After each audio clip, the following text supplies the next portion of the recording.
Full agenda. You want to remind it that there is no public comment in the committee hearing. So there is not an opportunity for the public to comment on these bills tonight. There's a council discussion on the petitioners.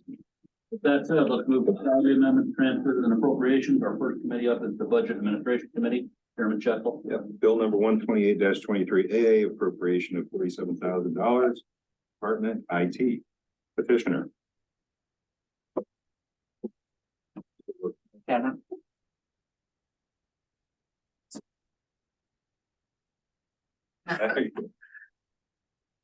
You guys doing? Yeah, good order. So this is a request for additional money for a lease that was signed for HP computers, maybe 2 or 3 years before I came aboard. I didn't realize that it had a fair market value buyout rate, causes us to go short our funds for that account. Questions for the petitioner? This is just the purchase of that those Yes, that's correct. items. That is correct. The auditor has suggested that he will not be authorizing this type of payoff on future leases. He doesn't like this type of structure where we have a balloon payment at the end. Yeah, he kind of crept up on me too. I didn't realize all these, there are actually 3 leases, and I didn't realize they were all getting it this year for 2023, so. Are these payments in the budget for 2023? No, that's why he's coming. Yes. It's an oops. Rather, what the old plan was always to just kind of refresh the equipment every year, every few years, but I like Richard's strategy to not necessarily replace the others more. Certainly. Yeah. For 2024, did we need to budget for this, or you're saying we're not doing this anymore? No, we're not doing that type of lease. May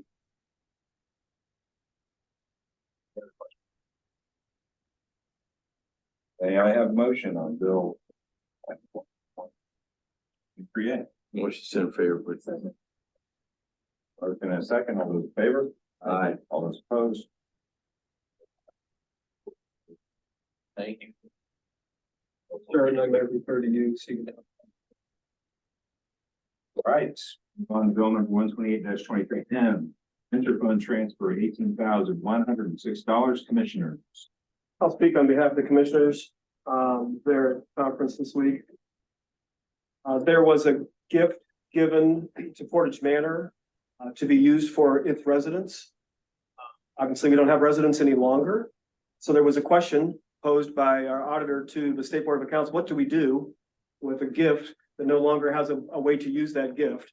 The State Board of Accounts advised that those dollars, that $18,000 that was remaining in that fund, be put in the general fund. That's been done. Correct. This request in front of you is an appropriation to take those same exact dollars out of the general fund and move them into a new dedicated fund called the Portage Woods Capital Fund for future capital projects on that site. Potential bike trails, disabled children, ball fields, whatever needs to happen on that site in the future. This will be the fund that will be dedicated for the commissioner's request for those types of projects at that site. That's this appropriation then allows the transfer from general to this new fund. Question? Yeah. Asking if this was some of the money that Save Portage Manor had raised. This is not commingled with Save Portage Manor. They're a totally separate 501c3. So, but I thought they have been asking people to donate to the Portage Manor Fund. So I don't know if any came in from that, so I they're. didn't know John, do you even remember when we got that money? We received some money in year. I don't know if it's small amounts of money. The original gift was like 80,000, but we received maybe 300 or 400, 500 a year, you know, that kind of thing, small amounts. A substantial amount was used for the residents. This was the leftover of the residents. So I guess the question was, if it was with residents, could that have been used to help them relocate? So my understanding, some was in some type of gift packs or whatever. I don't know the details of how those dollars were used, but when there was no residents left, there was money. Free Roberts kind of organized like a gift bag with different food and different kind of items. or whatever it was, but there was money spent out of this fund, like maybe 16,000 for the former resident. That was organized. For their relocation. Well, relocation costs are paid out of the American Rescue Plan money. That was paid, this was just kind of like a, I don't know what you call it, a gift bag or something for the. Was paid out of this, Care package. care package, was paid out of this fund. So we have this money, it's been moved, it's in the general fund. Now we want to move it to the new fund, dedicated capital fund. Is there any money in that fund now? Nope. So this is the first. Any other questions? Much like Diana's question, I'm getting some calls from residents still say they have needs. I know that a large sum of this money was gifted to Friends of Portage Manor. This is the Friends of Portage Manor, isn't it? Portage Manor is a separate organization. These were dollars donated to the county on behalf of the residents of Portage Manor. Friends of Portage Manor is a separate 501c3.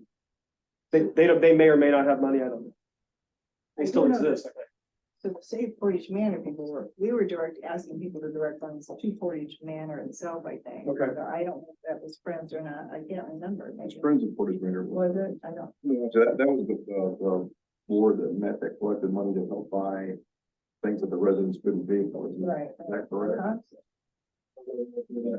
We've now used two terms, Save Portage Manor and Friends of Portage Manor, and I don't think either are county entities. No. Okay. But I think the original intent of that money was to help give residents things that they couldn't do themselves. They didn't have money for electrical, basic necessities. That's what I think some of them still have some of these needs. So my question is this Friends of Portage Manor money, or is it money that was donated to the county to help save Portage Manor, I guess is the question, because if it's Friends, I'm wondering if that money couldn't be utilized for residents that still have some needs. I think you've made that clear, it's not Friends. Friends being the outside entity, the 501c3. So if they were fundraising for the county, which I'm not aware of, then it would have always been county money when it came in. It was never a different entity's money coming to the county. The original big deposit was quite a few years back, That was like 10 years ago. 10 years ago. So it was a 80, donation 80,000. to the Portage Manor for the residents. We could Quite a while back. Donations for. You could find out, Mark, pretty easily how much we receive each year. We can put that together. How much in donations are received each year in the fund? Do you have an idea of if some of the donations came in later rather than earlier? I just wonder if there are needs for the residents that no longer live in Portage. They have needs. There's a couple of them that got all the need. One is I have the housing situation because they're separated by their significant other 20 years. That's another issue themselves, but this one had actually a floating issue.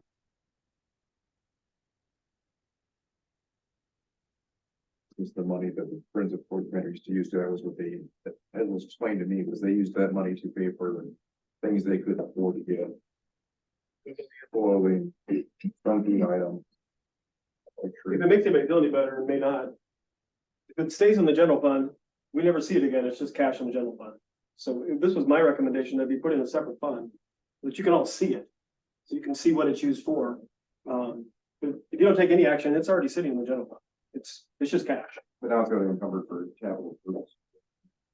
Could be. That's what it's called. So there's two bills here. One to transfer it into the new fund. Second, to appropriate it in the new fund.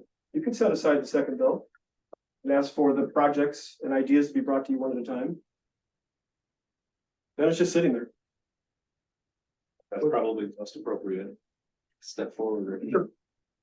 Because if we don't vote Yeah. to transfer it, it stays in the general fund. That's right. And it just gets spent. That's right. General fund is separate.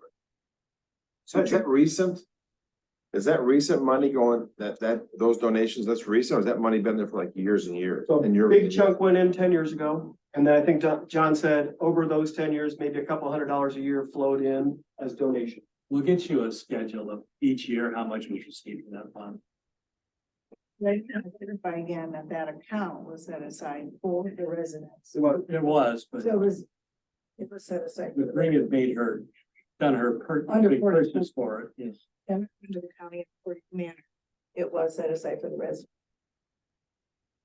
Money that could have been spent on the residents and the relocation. Mr. Chair, I'd be fine as representative of the commissioners if you authorize the transfer as a committee, but you set aside, took off the bill that actually appropriated the money to be spent. Right, so I have a motion on bill number 128-23. As presented by the commissioner representative, I would. Make a motion to send the paper to that way. Okay, in a separate fund. So this vote was This is creating. Okay. creating the fund with that.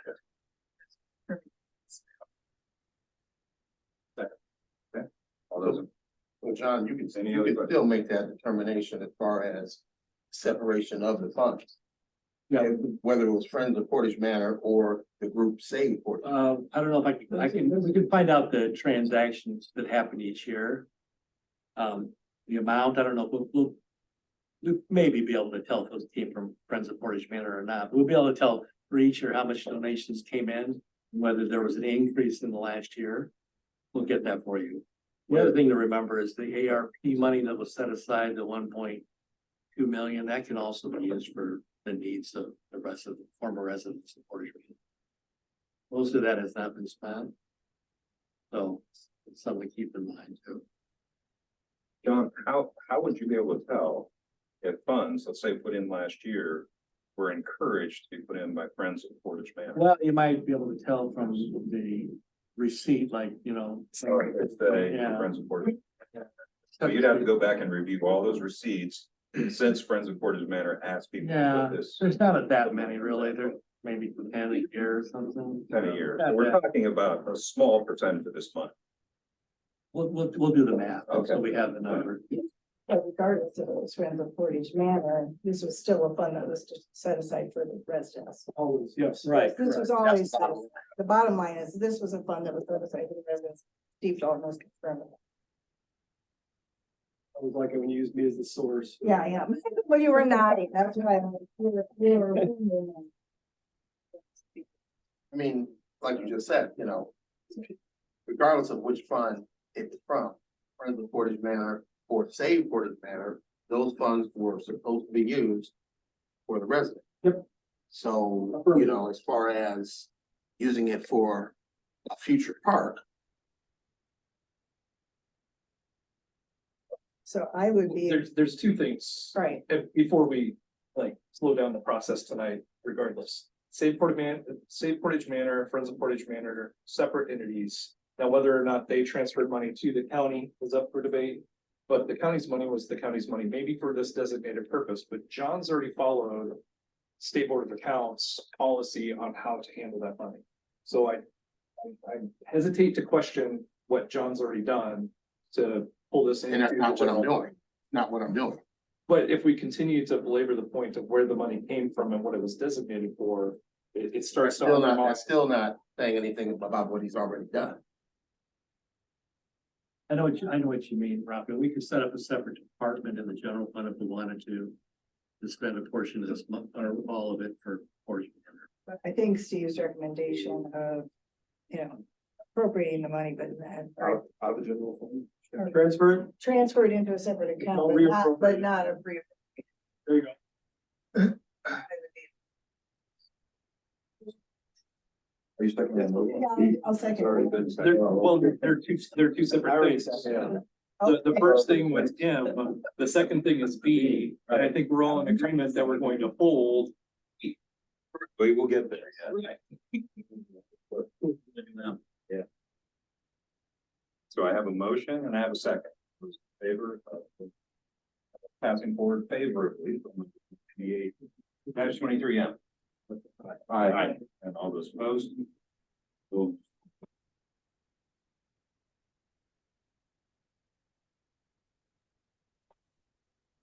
at 23B, appropriating $18,006. Commissioners, we've already had this discussion. Do I have a motion? Or do I have more comments? Motion to hold the committee. All bill number 823 being committee by the second.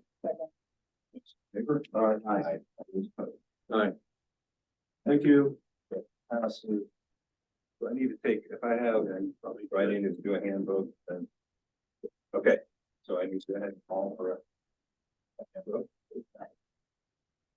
All right, oh, I do that, we do that, I have never had to do that, for the first time. All right. Guess we start, let's see, you are not. I did take a hand. It is, Okay, all those, there's only one all person. those in favor? I was only one I could vote against. There's only one. Two, so it's two. Okay, and then, so we have, how many, raise your hand if you're voting for it? And who's voting against it? All right, so you do vote, you don't vote. What, oh, yes. Four to two. 4 to 2. Well, if it's a tie, you vote.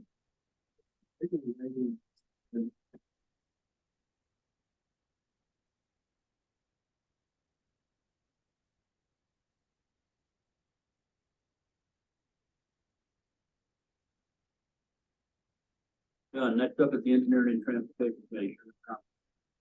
Bill number, thank you, Mr. Root, bill number 128-23C. Appropriation for $576,719.51. Good morning, Department IPG. Guy Nutters, Department of Planning and Growth, office on the 7th and 11th floor. Bill number 128-23 is for an appropriation of $576,719.51. What this is in 2022, as we have in years before, we partnered with Penn Schools, and as part of our paving package, we paved some of their schools' parking lots. And what they do is after project's over, they reimburse us. So what they've done is they have reimbursed us the amount, and what I'm asking for is that to appropriate that amount into an account that I can then use it to pay for the water road. That answers your Questions? Is that, materials only or material labor? It's material labor. Yeah, they included this, we included as part of our package, just like in front of our road. Any other questions, discussion? Can I have a motion on bill number 128? I have a motion and a second. Can we vote on it? All in favor, move favorably? Aye.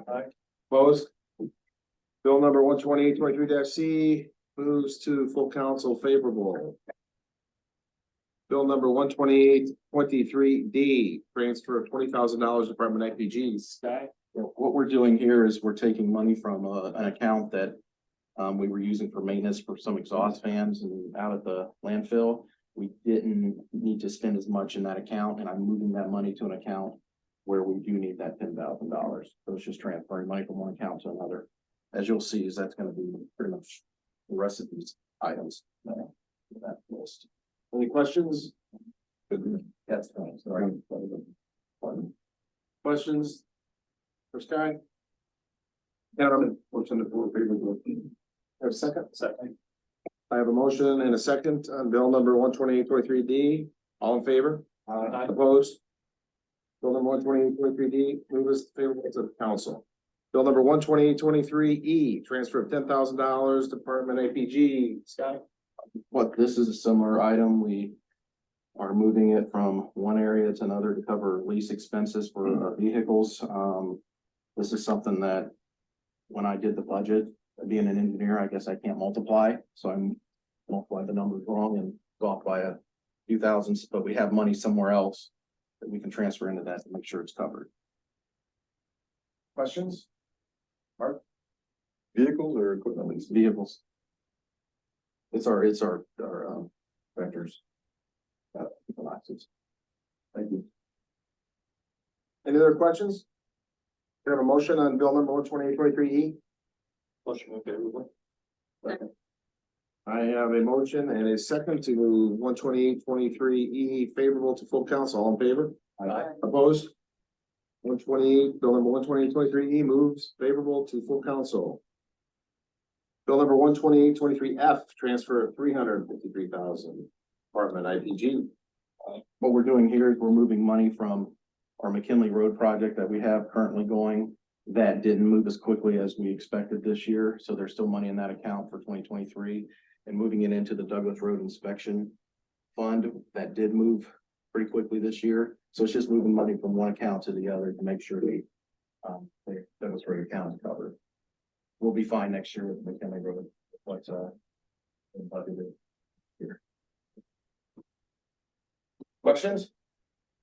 Yes. So an explanation of talks, you said it, like McKinley to Douglas Road. But an explanation talks about transferring special project over estimated budget shortfall on interest on vehicle. That's okay, and also in part of that too was transferring some money to cover the leases. That are coming out of this fund too, this account, leases for our inspector vehicles. Our inspectors of vehicles are several fund. Sorry, I think about that. Any other questions? Do you have a motion on number one, bill number 12823 F? Second. I have a motion and a second to pass bill number 12823 F, favorable to full council. All in favor? Aye. Opposed? Bill number 12823 F moves to full council. Bill number 12823 G, transfer of $760,000, Department IPG. This is in our MVH restricted fund. We have $760,000 in admin, and I'm transferring that into two different accounts. One to take care of some additional aggregate we use for chip seal. We chip sealed over 40 miles of roads this year, which is a lot for us. We did that all in-house, so pretty proud of our guys for that. And then also to put in another account so that we can actually use that to pave some more roads this year and help supplement our paving program. Any questions? No, can I ask a question? We use that administrative transfer to plug the hole in 1176. Are you concerned about the cash balance in 1176? I use both up.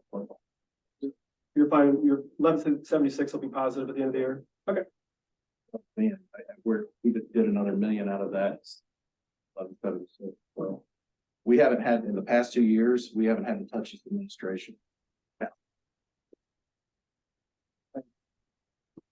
But if not, I'll still have some money left that I could come back and reappropriate the other things. So Okay, if there are no more questions, can I have a motion on bill number 12823? Second. I have a motion and a second to move the full council, bill number 12823 G. All in favor? Aye. Against? Bill number 12823 G moves favorable to full council. Bill number 12823 H, transfers 524,000. IPG. what we have here, this is a transfer for several different things. But ultimately what it is, we're transferring from accounts where we currently have money, say for instance, our salt, calcium chloride fund for salt. Much this year so far. That we, that we thought we were gonna use, so I'm moving it over to be able to handle some of our shortfalls in our vehicle and equipment repair, vehicle and equipment services, and vehicle and equipment, parts and labor. So that's what is meant. This transfer is mainly gonna be handling. Our fleet's getting old, so there's a lot of repair. We're working right now with,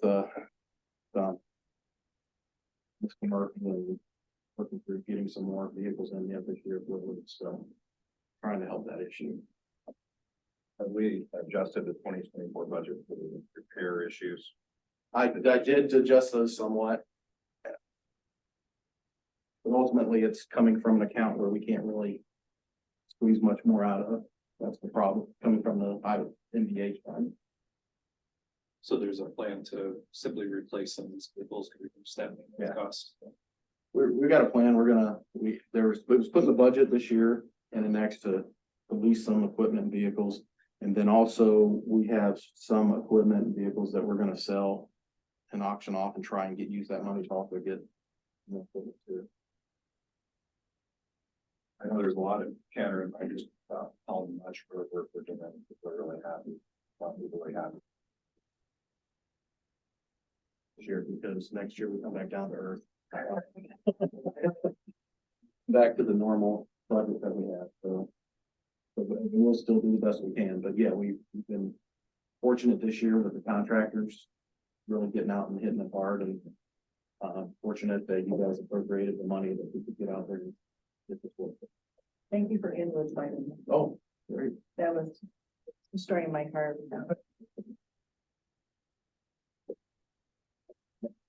Unrelated, you mentioned McKinley a couple of bills ago. McKinley gonna get done this year. Kinley's not gonna get done this year. It's not scheduled to be done till this year. How about that portion of McKinney's going on? Like East End Outboard Ash? Where German concept vehicles located. Well, That part of our work we're doing that. we're doing Birch to. That section. Right before Ash. Yeah, Birch to Ash. We're doing that segment. We're also going to, thanks to, That'll get done this year. redevelopment, we're also going to be doing the lane that's bad right at the intersection of Bittersweet. You go through the joints route, we're gonna be doing that too next year. You mentioned another reality for next year, funding. Next, Are you advocating we should reconsider our LOHUD? I would always, That's the easiest answer in the room. I would always, of course, advocate. Oh, Mark. But that would get us $3 million more we could get $3 million more in loan. Based on what my math, which is you can see if it doesn't have to do with vehicle leases, I'll be all right. But, you get 3 more million. Is that about because we get about half of what we could now. Which would go along, it doesn't get us where we need to be, but we'll go a long way. Would they be doubling the LOHUD fee then on license plates? That would- Because right now, if you look at it, what we've done the past 2 years has been great. It's hard to even wrap your head around. 40 miles one year, 30 miles the next, whereas next year we're going back to the point where we're going to be doing 10 miles. And that's all we can do. So it's something to think about. And those are lane miles, not No, those are center line miles. center line miles. It's a reminder for the members that LOHUD is commonly called illegal goods. All that everywhere. So I think comparatively, are we, Also, all taking. are we, Prefer not to use. so ours? I have to look at that. Let me look at that and see what others are doing. Because right now, we're only taking advantage of half of. We could take advantage of fund. I mean, if I'm correct. I don't know, do we take the excise portion or the? I'm thinking wrong. There's two pieces. I don't know. Pieces, I think we're just. Yeah. So I don't know, I'd have to check that for other town. But if you're gonna do road funding, that's one place funding could come to, and That's what the legislature has put us in a position to do. yeah. And I've heard stories about last time. I wasn't here, but I heard. Yeah. I actually had a gentleman. He was still downtown, getting out of his car, and walking that way, actually got his face, yelling and screaming. He looked like Sergeant Carter. So it was in the back. Sorry. I said he looked like. Oh, you look like Sergeant. Yeah. But we're still trying to find ways that we can stretch the dollar, methods that we can use that aren't as inexpensive. And they open down the stage. Some of you make it very. Yeah. Maybe you guys. Yeah, I got a lot of it in my head. Okay, all right.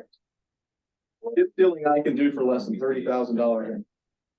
Where is it? Costs me 350 to 400,000 to do, and chip seal's gonna last.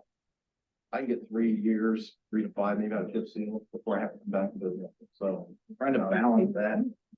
And I've talked to a lot of residents past week. Let me know how long, but I've got a lot of, a lot of it. Yeah. All over. Yeah, from time, yeah. Any other questions? Motion to move favorably. I have a motion to move favorably and a second on bill number 128-23 H. All in favor? Aye. Opposed? Bill number 128-23 moves favorable to full council. That is all I have, Mr. Rule. Okay. Thank you. Thank you. Next up is the Human Services Criminal Justice Committee, Chairman Drake. Bill number 128-23I, a transfer of $533.75. Sheriff, petitioner, Hi, Steve Noonan, Executive Officer of the St. Joe County Police Department. This represents transferring money from the domestic violence grant budget of $533.75 from the domestic violence equipment to the uniform. We put on there that we inadvertently forgot to budget that. I'm not so sure that's the case. More it was we didn't anticipate it because this is the last year of the grant, but we did have some personnel changes and we did have to get some more uniforms. But the grant will finish with a surplus in the equipment account. Questions? Motion in favorably. Second. Favor? Aye. Opposed? Okay, Bill number 12823 moves full council with a favorable recommendation. Bill number 12923 is salary amendment for the health department combined with bill number 12823J and appropriation of $16,388. Hi, yes. This is Amy Rupie, Administrator with the Department of Health, offices on the 8th and 9th floor of the County City Building. And we would like to request to add a new staff member for the remainder of this year in our nursing unit. It is for a disease investigation specialist. We currently have around 80 to 100 communicable disease cases daily, and we currently have 2.5 full-time employees working on that caseload. We are contracted with the state of Indiana for them to help out. However, even with that additional help, we are still falling behind on the caseload. We have requested this position in our 2024 budget. However, we do feel that we need the additional assistance as soon as possible for the nursing unit.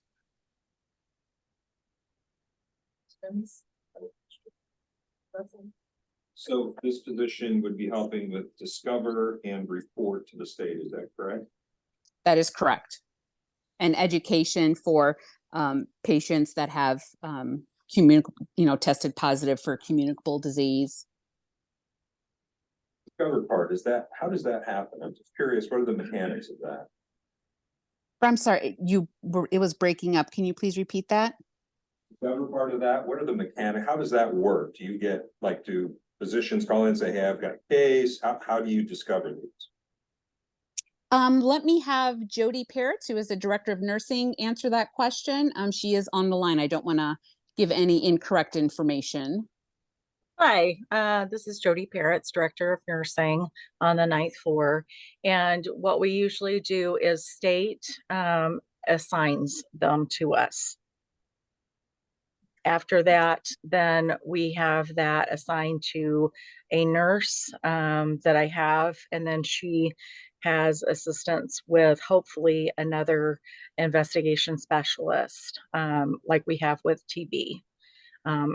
Talking to physicians, trying to get information on any kind of lab work, if the patient actually knows that they're positive with whatever communicable disease it is, and possibly what orders, those kind of things.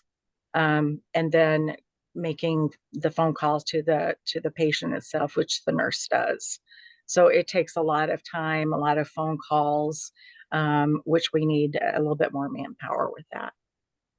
I caught everything but the first sentence, and I think you were trying to explain where you get the information from. Oh, I apologize. The information comes from the state of Indiana. They receive from labs the positive results. It is dispersed to us, and then we investigate it. Okay, so these are just cases that have already entered the medical system in a doctor's office or a hospital. Yes. Correct. That is correct.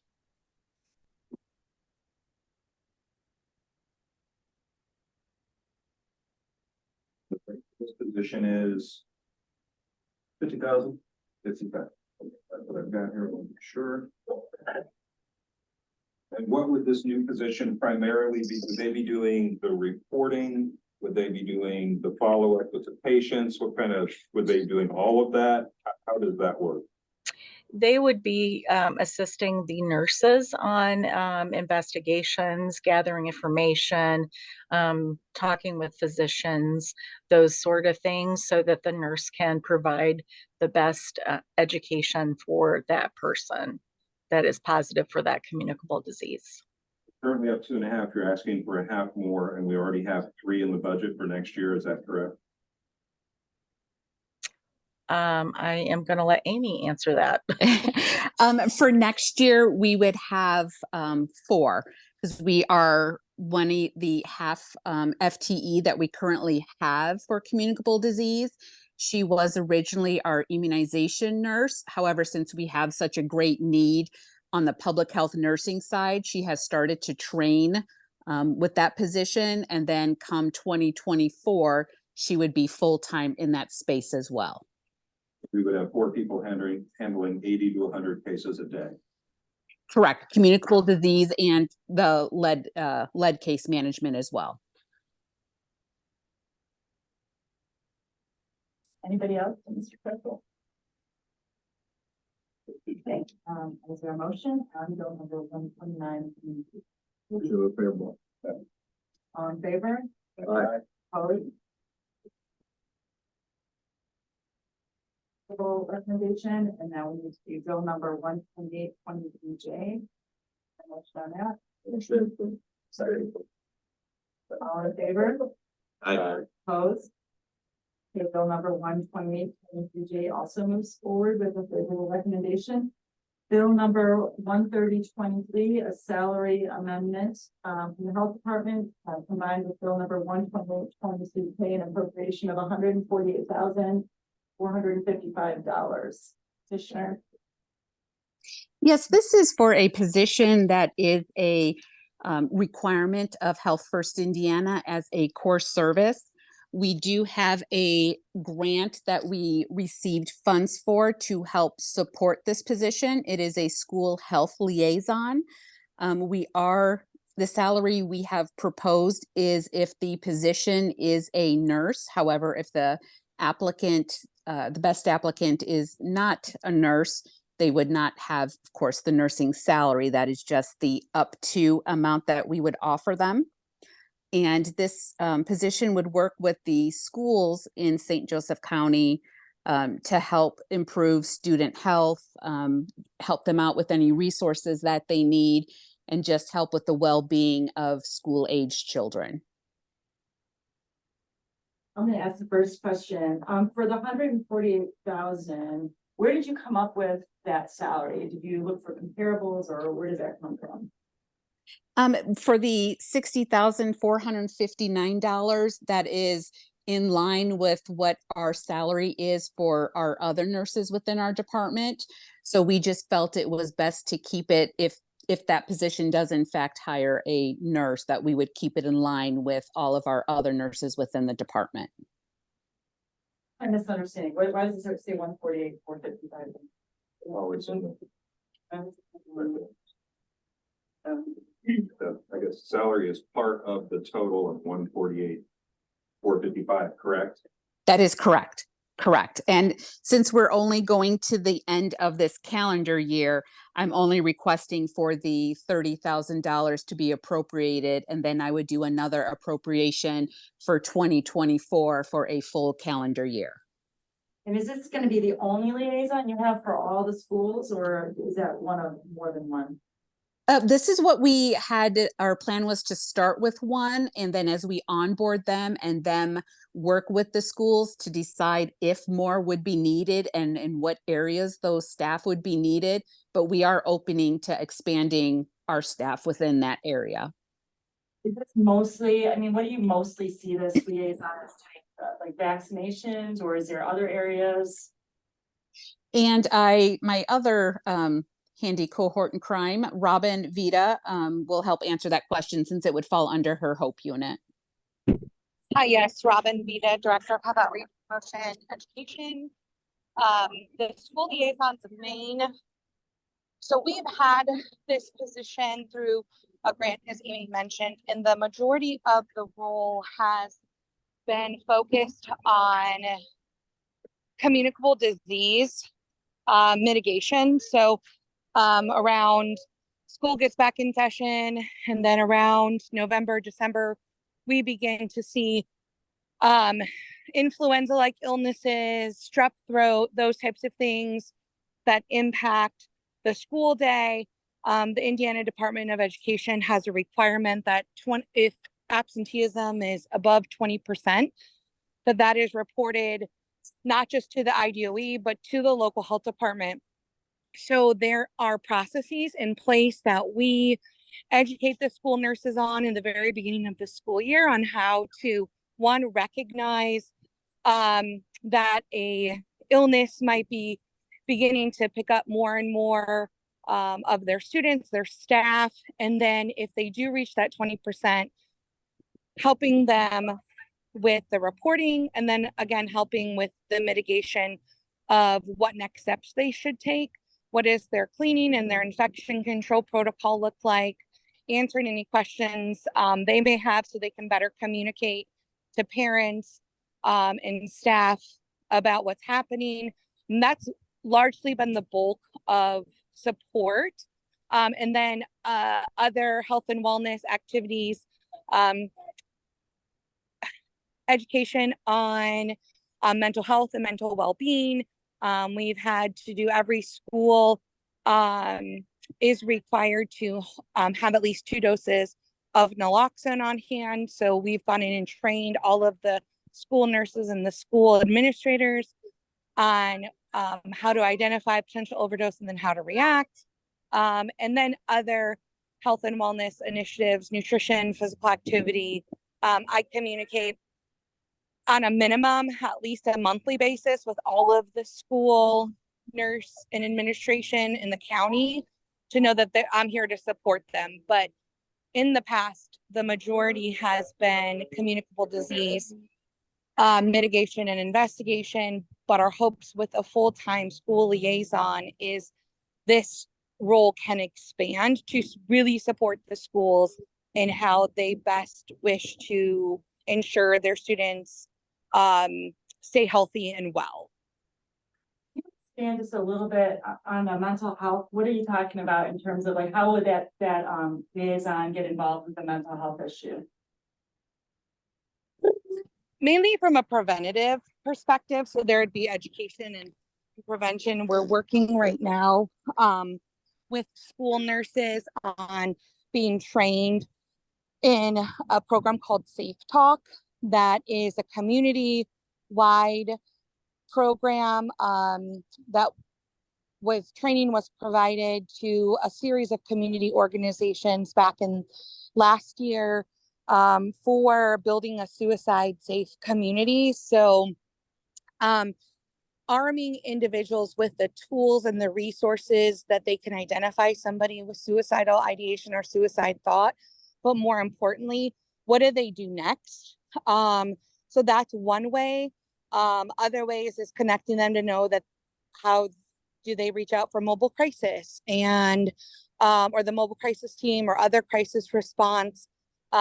Most times it's really when we've needed to support the schools, it really has been some mindfulness for their own staff, right? Or the employees, or even at times the school nurse. But then when we outward face it towards students, it is really in developing those coping mechanisms to talk to somebody who is a trusted adult, someone they feel safe with. How do they communicate those types of things? So that's how we have supported them in the past. And I can only see that probably growing as we get a full-time person in to support the school staff.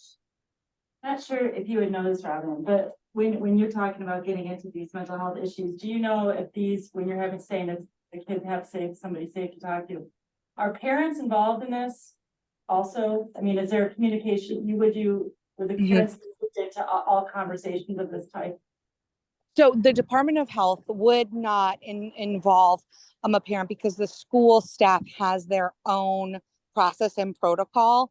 So we would be there. We are there as a support for the school. And then, yes, the school would reach out to parents, guardians, whomever would be involved in that situation. Think of the mental health prevention education piece as more of a education awareness rather than it being that individual situation. Now, in the past, we have had school nurses call and say, I have a student that's struggling with X. Who can we call? Right. And then we'll offer that resource, but we would never like intercept in there, if that makes sense. Anybody else have any questions? Hi, Robert. Real quick, you listed a lot of things that you're already doing, which is pretty impressive list. But now you're asking for this new position. So my question is, how are we already doing all the things that you've mentioned without the new position? And what justifies the new position since we're already doing all these things? Yes, very good question. And one, first and foremost, is this was an opportunity that was provided to us in a grant coming out of the pandemic. And now that grant will be eliminated as it was put into Health First Indiana as a core service. So that's really our justification for when we have to continue that position. More importantly, there is so much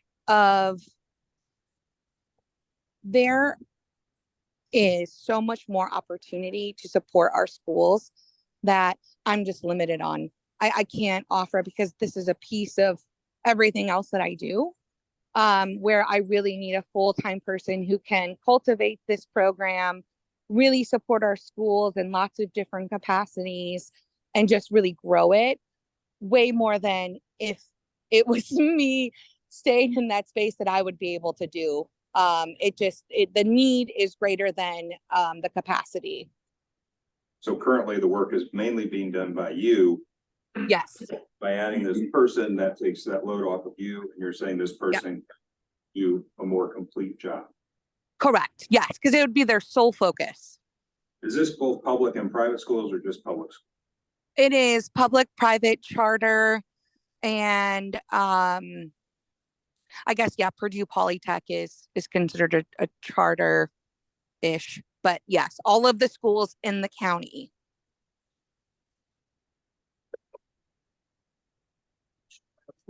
Robin, the $100,000 in there for public information and education, how is that being? Because that's a part of the request here, the biggest part of the request. So what will you do with that money? I'm sorry, can the 100,000 in the school health liaison piece? Yes, it says public information and education. And that would be, oh yeah, go ahead, Amy. Yeah, I was just going to mention, of course, that's, a ballpark number since we've not had someone dedicated fully to this program. However, we were thinking, if a school needed a machine to do like hearing test, we would be able to offer them the equipment that they needed to be able to do that testing. So that's what we were thinking of having those funds go towards, and then also, just educational materials. Yes, thank you, Amy. And that's what I thought Councilwoman Hess was asking me, and then I wanted clarification, so thank you. And like we've already had schools reach out to us asking if there's ways we can support them with lice shampoo. Kids come needing very basic need items: underwear, shoes, hats, gloves, coats, those types of things that right now our school nurses, who are our 3 largest districts, are contracted through the health systems, try their best to support those needs. However, this position is seen as a way to offer additional support. So that money, yes, would go there to address needs identified by schools based on an assessment of their own need.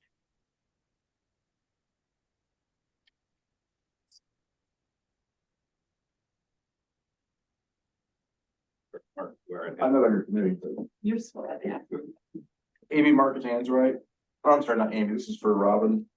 Mhm. On the Narcan piece, Robin, you said that Yeah. that part of the Health First initiative that all schools must have 2 doses of Narcan, is that what you're saying? That's been a Is it school just- directive.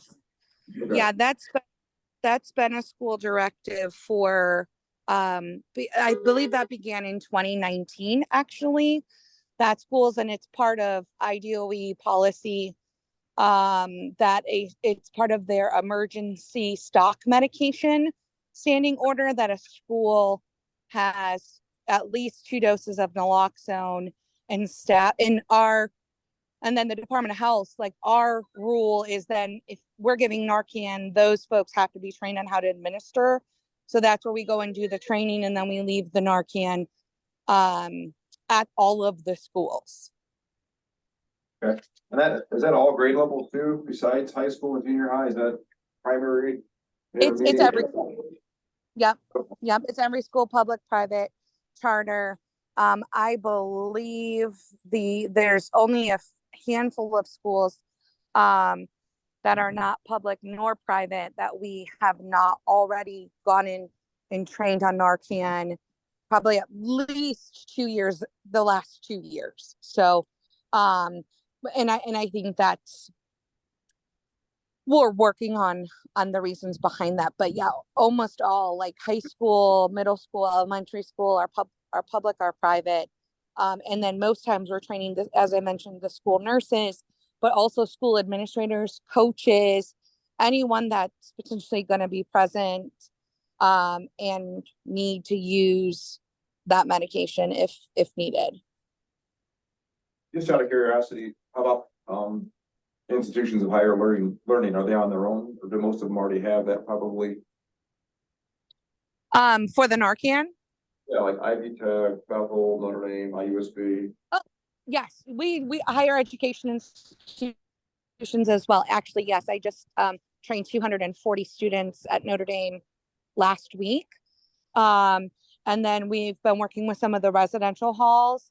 But most times, so we've done all of the security staff at the higher education institutions, because we distribute through our local county Narcan grant the Narcan, the physical Narcan, to those organizations: St. Mary's, Holy Cross, Bethel, IUSB, and Notre Dame, and Ivy Tech. And then there was Ross Medical College, the small like allied health sciences program that used to be out near Target, that we did them too in the beginning, but I'm not sure they still exist, unfortunately.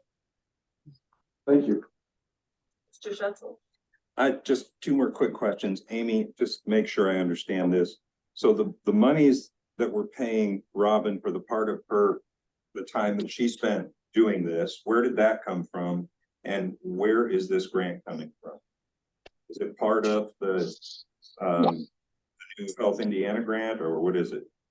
No, the time that Robin has spent working towards these efforts, there's been no payment to her or, towards her salary for that. She is still funded 100% through the County Health Department, Fund 1159. There is no reimbursement for her. The funds that we are using here, the Fund 8954, that was a separate grant, and we've received it for 3 straight years, which was a deliverable-based grant that Robin did the deliverables on. Therefore, we received the $550,000 each year for the 3 years, and that is what we are using to fund our school health liaison. So that would be for the rest of this year, and then next year we would be going to the new law, the New Health Indiana law, or would still be the same grant?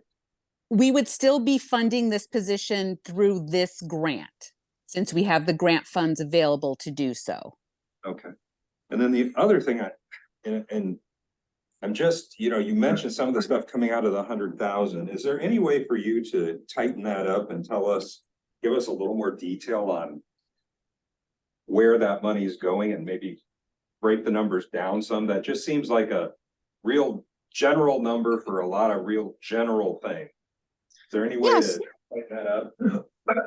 Yeah, I can work with Robin and go through scenarios on certain, like she had mentioned, you know, there's a high request for lice shampoos for the schools, and, you know, briefly mentioning about, you know, if they need equipment to perform the hearing tests. Yeah, we can give examples on, you know, what it could go towards. And as the position starts, we would of course be able to get more in depth. So if we wanted to just have a lower amount appropriated for that account until that school health liaison was really able to get, you know, involved with the schools and find out what is actually needed. This grant is wide open since it's deliverable based. There are no restrictions on what can be purchased. Of course, we still do have to follow county purchasing protocol, but the grant leaves it wide open that, you know, there are no restrictions on what it can be spent for. That would be great. So if we could, you know, could you have that information for us at our next meeting? Of course, yes. Okay, no other questions? Can you get a motion on bill number 130? What's to move forward? All those in favor? Aye. Bill number 13023 moves for favorable recommendation, and now for bill number 128, you can pay. Motion, Second. all those in favor? Aye. Opposed? The bill number 12823 moves forward with favorable recommendation. Next is bill number 13123, a salary amendment for the health department combined with bill number 12823L for an appropriation of $25,697. Petitioner. Yes, and this is for our maternal infant health coordinator. In the past, we had the position funded through a grant through the State Department of Health called the Safety Pin Grant. We were notified that unfortunately we did not receive the renewal for the grant. So in order to continue with our maternal infant health program, we are requesting to use the unrestricted funds under the Health Crisis COAG Fund to be able to fund this position until the end of this calendar year, where then it will be absorbed into Health First Indiana. How was the Health Crisis COAG Fund funded, Steve? Amy, is it state, but I don't know. Amy, is it state money or is it federal money? This is federal money that we received. This is the same grant that we just spoke about with the school health liaison, the one where we was a deliverable based grant. Thank you. But it's federal. It was federal money. Any other questions? Can I get a motion on Motion to favor. Second. bill number, all in favor? Aye. Opposed? Okay, bill number 13123 moves forward favorable recommendation, and now bill number 128L. All those in favor? Opposed? Bill 128 moves forward with favorable recommendation, and that's all is. Thank you. Next up is miscellaneous items. We'll start in the Budget Administration Committee, Chairman Testle. Bill number 114-23, Redevelopment Authority Petitioner Bill Shalio. Good evening, Bill Shalio, Economic Development, part of Department of Infrastructure Planning and Growth with offices on the 7th and 11th floor. Before you, it's a very simple bill. All we're looking to do is create a redevelopment authority. A redevelopment authority is a statutory creation that allows for funding for projects. And so this is a new body. We have a redevelopment commission. We have an economic development commission. Now this will create a redevelopment authority. Redevelopment authority is a 3-member body appointed by the Board of Commissioners. Their ability, again, is to allow for bonding for projects. And in this particular case, we're looking at this as a tool for the GM project as we look at bonding for the GM project. If there are questions that I can't answer, which would probably be most of them, we have Randy Rumpola with Barnes and Thornburg to answer your questions. Effectively take the council out of the bonding process. Randy Rampola with Barnes and Thornburg, and the answer would be no. So the only reason you would need a redevelopment authority is to provide for lease financings. Redevelopment authority and redevelopment commission would work in concert to do a lease financing. that approval would have to come before you ultimately for any kind of financing. So it is just another tool, as was mentioned, in terms of being able to do additional financing through the redevelopment commission using the authority as a lessor for that purpose. But Steve and I were talking that the common analogy to redevelopment corporations, if any of you know how schools are funded in Indiana, they're primarily funded through school building corporations through a lease mechanism. And that is essentially being replicated in the economic development world using a redevelopment authority. So that's the authority. The authority can't do anything without the commission, and anything the commission would do as far as financings would still have to come before the council for approval. So similar to how we have a building authority for the Central County Jail. Things of that nature, right? Okay, thank you. It was a method of financing that was preferable at that time, and it will be again in this GM deal. It's primarily for the gym. It is, yes.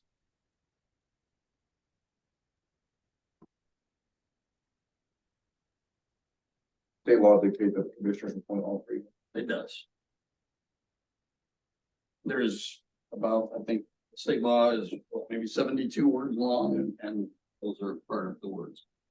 What type of process are they gonna go through to figure out who these big members will be? Typically, my understanding, the way they pick in the past is they'll ask for resumes or levels of interest, and then they review those, do interviews, and then we'll select membership.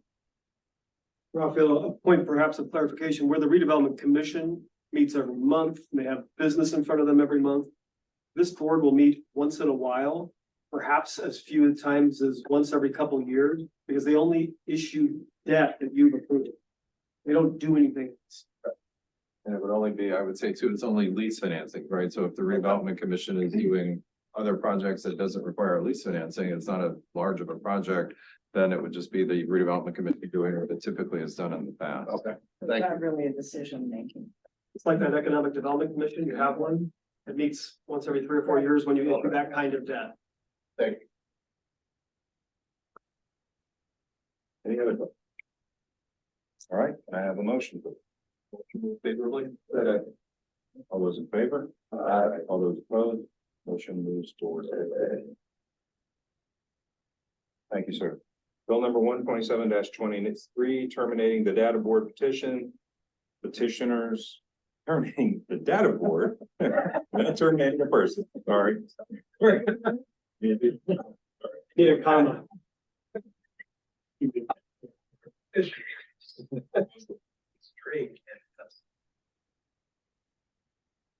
been on longer than me. Okay, well, the data board. is Established back in 1983, I looked up old paperwork to find out the origin of it because. It had gotten to a point where it seemed like the data board wasn't really making any decisions, and we were meeting and maybe recommending things and said, hearing that with council, meeting once in a while, we got involved in that ERP project. We can talk about that, but, so there didn't seem to be any need to continue with, because it was really started back before we had the computer groups that we have now. And so we're looking at the ordinance better, we've been updated once every year. So. Make that decision as a. Actually met this week to. Minutes, August that this on the. Pardon me? Our vote is to own it. Yes, and it's good to get rid of bureaucracy that's just sitting there. It's what it was. I mean, we enjoyed listening to our IT updates, but we didn't really have it. So it was just wasting. Yeah. Any questions or comments? You have a motion. Second, all those in favor? Opposed? All right, bill number 7-3 moves to the general council with a favorable recommendation. And that's sir. That's the human services committee. Okay, bill number 126-23, a code book amendment for fees and fines. Petitioner Health Department. And we have two requests for our fee schedule, mainly for our nursing unit.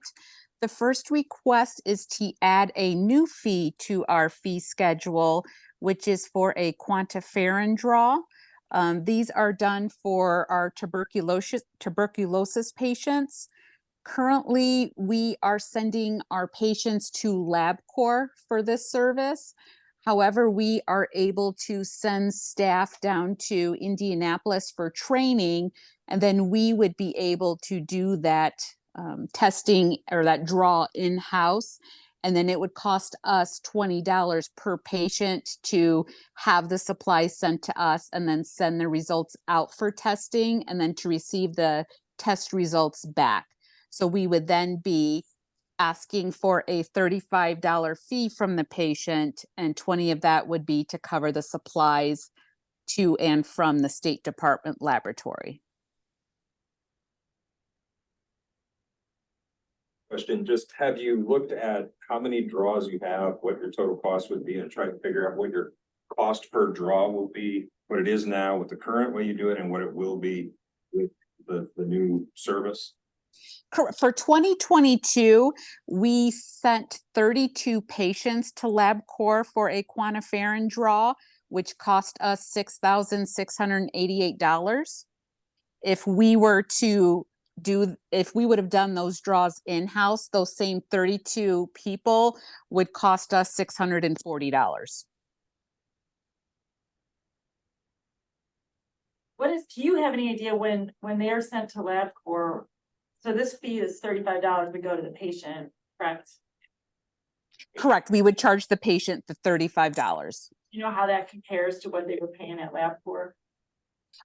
Per patient, we pay $219.45. So the patient doesn't pay it, you pay it on their behalf? If we send them to LabCorp for a quantiferin, yes, we are currently covering that cost. Questions? So if you, real quick, this quick math question, if you're charging $35 a draw and you have 32 draws, that's $1,120. So you're gonna have, and you said you get $640. So trying to put this together and decide, or do you have enough left over to cover the cost of your staff? And it looks like it's going to be, your staff costs are going to have to be a little bit less than the costs of getting the kits. As you said, that would be $640 for 32 people. So have you looked at that and decided that's probably going to be pretty close? I mean, it's a small amount of money, but do you think that you're doing that'll be close? The staff, we would not need any new staff. We would train our current, we have a DIS, a disease investigation specialist, as well as a public health nurse that are solely focused on the TB program. Then we also have 2 MAs in our nursing unit that would be trained on doing the blood draws. So we wouldn't have any extra request for additional staff. We would just offer this to our community in order to give them a lower cost option, because obviously we would test the patients that we would normally send to LabCorp, but then we would have this service available to anyone in the community to come to us if they needed a quantiferin draw. The staff is already there, they're already being paid. That is correct.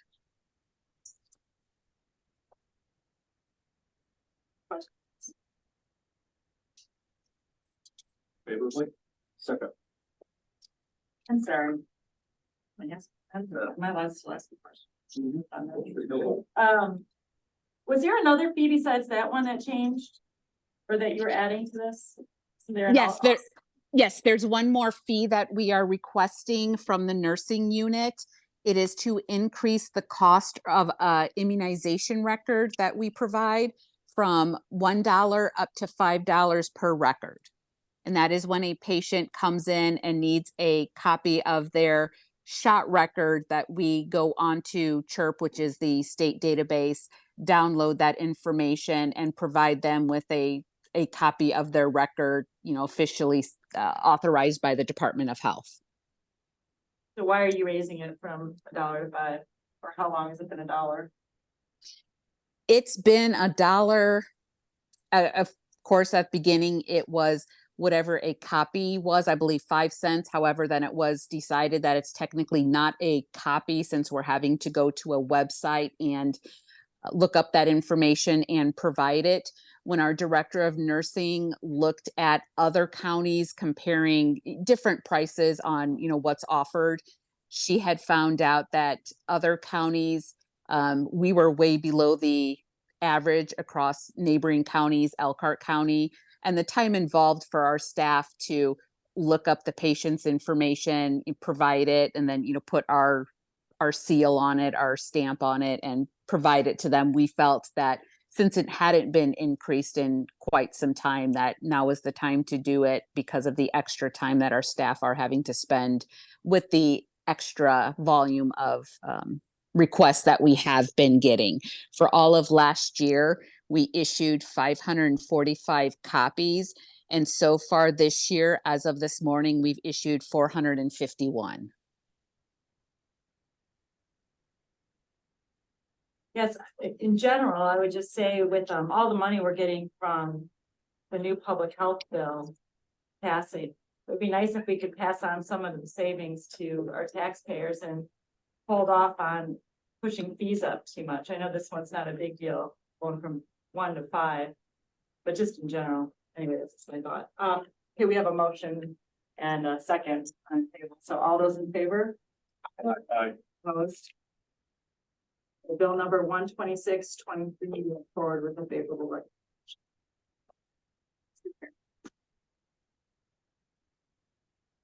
Review Planning Committee, Chairman Say. Yes, Mr. President, bill number 115-23, land vacation, Crumptown Highway petitioner. I'm not going to find it. Carl, I can say that. You can say that. Good afternoon. This is Carl Brungrim, Area Plan Commission staff. We have offices on the 11th floor of this building. So first up, we have a vacation. This one's found on east of Crumptown Highway, between the extensions of Holler Street and Railroad Street. The petitioner is requesting to vacate this alley so that she can maintain it and clean it up. Looking at our state law criteria, the county has no plan for growth in the area, so it won't hinder development of the neighborhood. The staff does not believe that this vacation would hinder access for anybody. All the properties to the west of the proposed alley vacation have direct access to Crumptown Highway. And that lot on the east, it doesn't appear to be a buildable lot, but they would still anyway have access from Railroad Street. So there are no public buildings or places near the alley. And then finally, all lots have full access to surrounding public ways. So staff does recommend approval of this vacation. And I would be happy to answer any questions you might have. Questions? Then may I have a motion? Oh, I'm sorry. Believe they're outside. Oh, okay. Jim just went to. Went to go. I think they cut the land use people out. So many of my. We wouldn't fill up this room.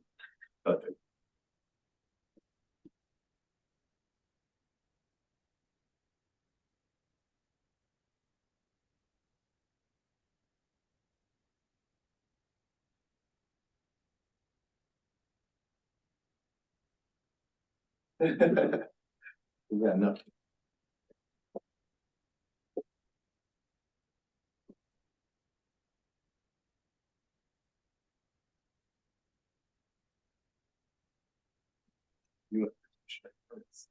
You're right. Actually, haven't been able to reach out. Things. Like this. They won't be here. Yeah, they're. He's not responded to our. Not responded to our. She's not. I don't believe so. Unless she's on Zoom. I didn't.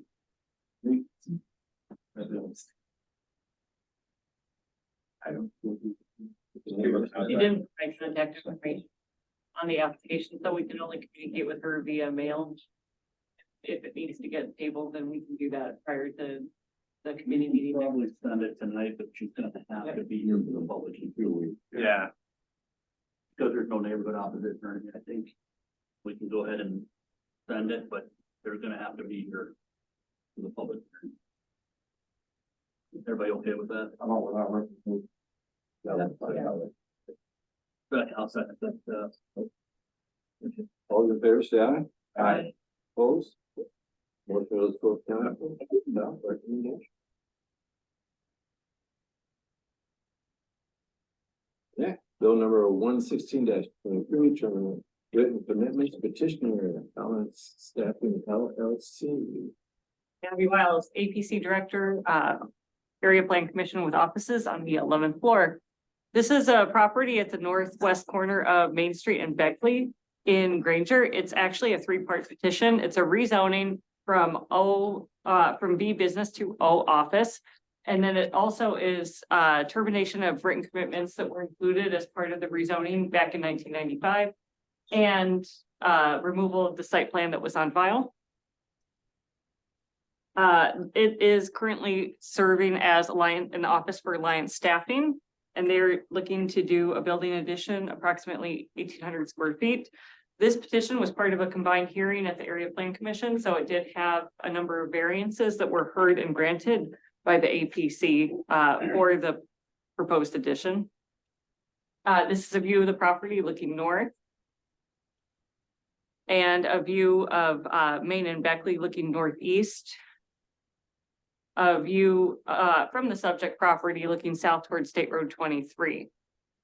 All right, so this is a mixed area. We have residential, commercial, office, industrial. Part of the request is to remove a site plan that was attached to the property. Giving you this photo to show you everything in crosses or that has a little asterisk on top of the zoning map was approved subject to a site plan. This was a common practice of the APC 20-30 years ago, and a number of rezonings that you all recently have heard have been removed site plans from the properties. So the ones that are showing stars were rezoned subject to site plan, which again, common thing, and now we're having to rezone to remove the site plans when they're coming forward. So as I mentioned, it's a rezoning, it's removal of site plan, removal of written commitments. The written commitments specifically restricted the use to a data, communications, equipment, shop, and office. The area plan did provide you with a favorable recommendation 8-0. We had one person speak in remonstrance. They didn't live in the immediate area. They just were concerned about the removal of written commitments in the site plan. But otherwise, it comes to you without any remonstrance, with the exception of that one that spoke in remonstrance, comes to you favorable 8-0. Happy to answer any questions. Quickly. Yep. This is an area that has a house here and there, but it's mostly industrial, it's mostly business, and we'd probably expect in the next few years, it's probably gonna move towards being totally a combination of those two things. Is that correct? Yeah, and if I may, so this property was just rezoned to remove the site plan. This went through a rezoning in 2022. This will come to you next month to remove the site plan. And we've already had inquiries about development on the east side of the street there. So spot on, it's transitioning. And the rezoning from B business to O office actually is a down zoning. It was only B business to allow that single use, which is why back in 1995, it was rezoned subject to the site plan, subject to written commitments, because they didn't want to allow the full slate of B uses. That's why it went to business, but office, totally appropriate from staff's perspective with the surrounding area. Yeah, but not issue.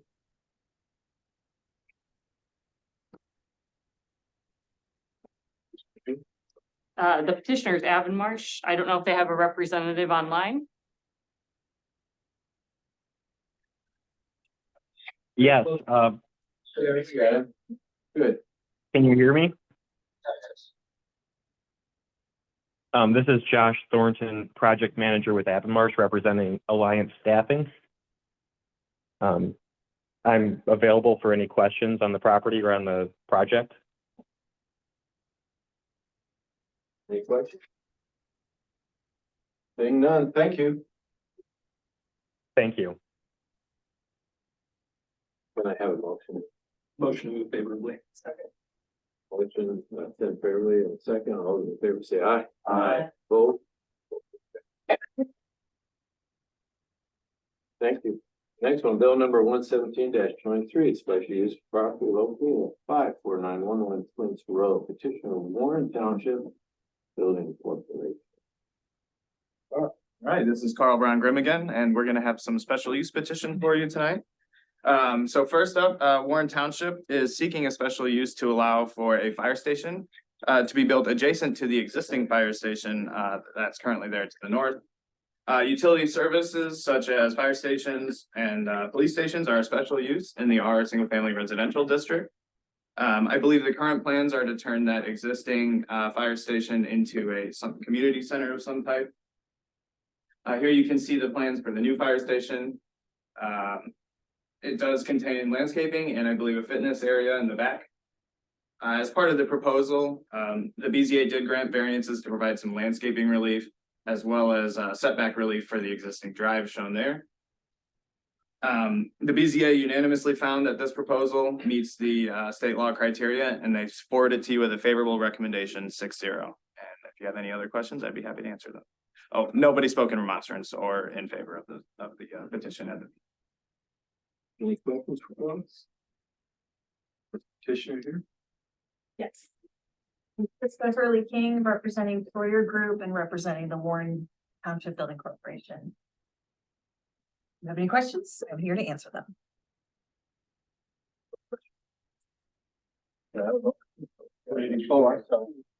I just wanted to state, while I do work for Troyer Group, I don't work at Troyer Group. I consulted with our council attorney to ensure there was no conflict of interest, and he assured me that there would not be a conflict if I participated in this. Thank you. That's right. You being an employee of Warren Township, was it a county? I don't think that would either. Thank you. So, anybody else? I need to. And good that you guys were asking, so. Thank you. Thank you. And is there a motion? Motion to the big. Second. There's a motion sent favorably with a second, all those in favor say aye. Aye. Opposed? Next, bill number 118-23, special use property located at 56977 Mayflower, petitioner Super Clean Corporation. All right, next up, we have a tattoo shop in the C commercial district. So tattoo and body piercing establishments are determined by our zoning ordinance to be a controlled use and as such are only permitted as special use in the C and business district. So this site is on the corner of Mayflower and Sample, and it is actually currently today operating as a tattoo shop. Staff was unable to verify if the original received the special use authorization when it began operations many years ago.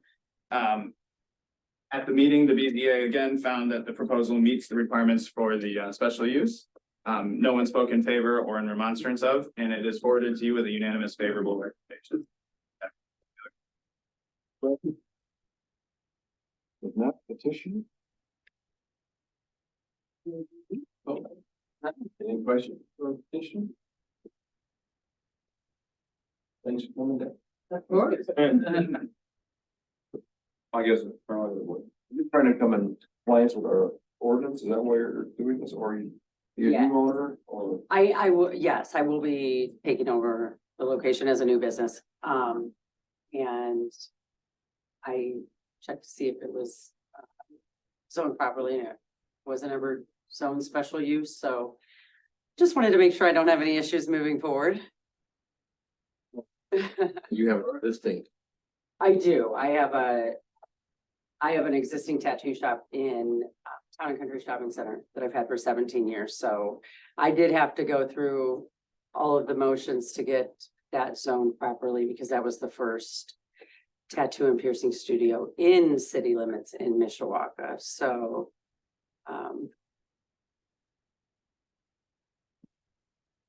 Yeah. Manager, I guess, the property manager at Town and Country, gave your business out there rave reviews. Very good. Love hearing that. Pardon me, yeah, exactly. Yep, Mr. Becker, yes. And he doesn't do that too easily. I work with him on different projects, so. If he gives you a thumbs up, then that, you're doing something right. Any more questions? If not, can I have a motion? Motion move favorably, second.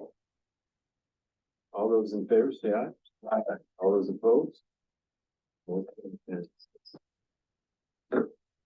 Thank you very much.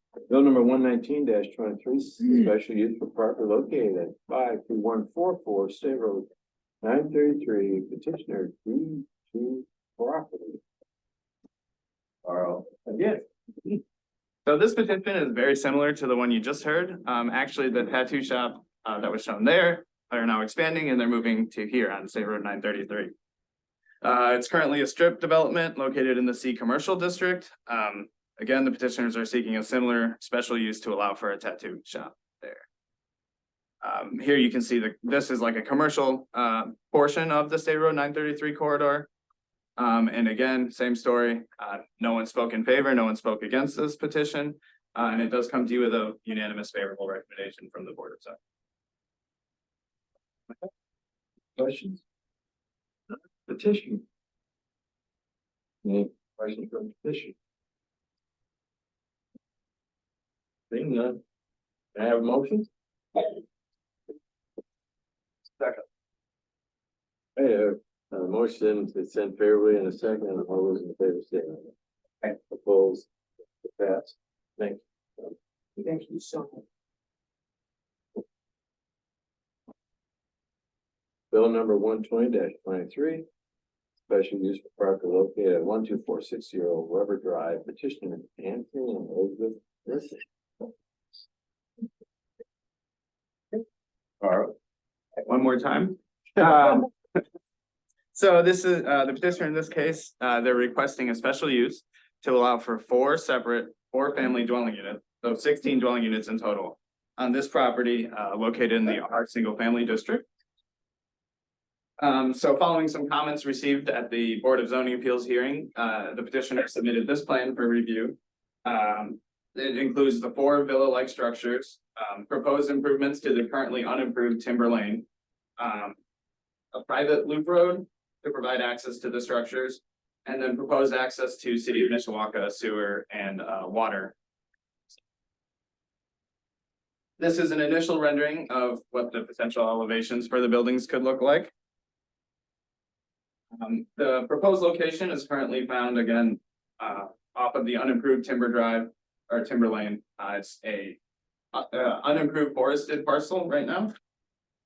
And it sits in the middle of a typical single family neighborhood found in the county of St. Joe, again off of Weber Drive. Timber Lane does currently provide access to a few homes, even though it's unimproved. You can see there it's kind of a dirt road. So this stretch of road from Weber, from Bittersweet to Timber Lane, and then Timber Lane from Weber down to McKinley, currently provides access to 9 dwelling units by our count. This proposal again is for 16 dwelling units. So that same stretch of road will now have to provide access for 25 dwelling units, which is well over double what it currently does. Additionally, the current proposal only provides a 2-car garage per dwelling unit for parking. Even with the proposed improvements to Timber Lane and that private loop street there, the right of way in these sections will not be large enough to support any overflow off-street parking at all. So each house is going to have 2 parking spaces max. The original submittal to the BZA included a 5th lot for a potential single family development in the future. And also a public road. Eleanor Trail was going to be a public road. The way that this worked out necessitated 2 variances, including a minimum lot area and then a front setback variance. The BZA denied these variances by a vote of 4-2. So that is why we see the updated site plan here. At the hearing, many neighbors in the immediate area spoke in remonstrance of this petition. 9 spoke in total at the meeting. Their main concerns included the detrimental effect of the proposal to the neighborhood character, the increased density, and then logistics with the proposal such as parking and drainage. Additionally, they provided a signed petition to the board, which may be in your packet. It was a signed petition from neighbors nearby who oppose this petition, and it included 40 signatures total. The BZA does forward this to you with an unanimous unfavorable recommendation, primarily citing the project's lack of consistency with the surrounding neighborhood character and the effects that the increased density may have on the existing single-family neighborhood. If you have any questions, I would be happy to answer them. Drew, so the original proposal did not meet the BZA standards, is that correct? So the original proposal was deficient from our zoning ordinance. Lots 1 and 2 there were smaller than what would be required. And then they also did not meet the front setback requirements. So they asked the BZA for a variance. BZA denied that. In the meantime, they submitted a new site plan. And that new site plan doesn't go back to BZA for approval? This is submitted right now. Staff does see there is a need for a couple variances. They would have to go back to the BZA if they were to receive the special use permit. You normally get your variances before the special use? I mean, I think it could happen after or before. I'm not typically sure of the. So just to clarify, because we haven't had one of these with you all or all the new council members. We have the special use and the variances, and yes, you can grant the variances prior to or after the granting of the special use. The special use is for the 4 family. What's proposed in front of you is for 4 families, but you could grant a 4 family special use and it only be 4 units. A 1 4 unit. Yep, exactly. So anything that would be beyond the single family, if you wanted to do the 4 family, regardless of how many, it would be a special use. What is the likelihood the variance will pass if we give it approval? We can't say that, just as you are a board, they're a board that hears variances, and considers all the information. And the same variances that failed the first time. No, as Carl has identified, if that is treated as a private drive rather than public right of way, we're looking at a setback variance for the private drive. And, or the width of the drive. Of the driving aisle now that it is a private drive. There are certain standards that kick in for private versus public. But technically, you all could approve the special use and it could allow any, like I said previously, anywhere from 1 4 unit to as many as they could fit within the ordinance on that property. Anywhere between 1 and 4. 4 units. So what So I it could be between. could be 4 and 4 units, it could be 8, exactly. The special use is different than the variances. The area plan believe that you could get 16 units on with this plan? It's really challenging for us to be able to say until we have a final site plan. Because since the variances were denied by the BZA, the petitioner submitted a revised plan to us and we can identify out of the gate, okay, well, we think he'll need a variance for this and this. But then as he submits through commercial plan review, there might be another requirement that a department has, such as changing the drive for fire or changing something on engineering side. And then that changes something for what is covered under the zoning ordinance. So it's really difficult to say, yes, this meets our requirements, or no, it doesn't, until it's submitted for commercial plan review. If we tabled it for 1 month, would BZA hear them before, hear the variances before we took it? No, the filing deadline, BZA meets second Wednesday of every month at 1:30. The filing deadline is the day before. So the filing deadline the next filing deadline isn't until October 10th. Right? So that means it wouldn't go till November. Does the council have to make a decision before November? Back to that 90-day requirement. I'd have to look at the statute to see if the same timeline applies for special uses as it does for rezonings.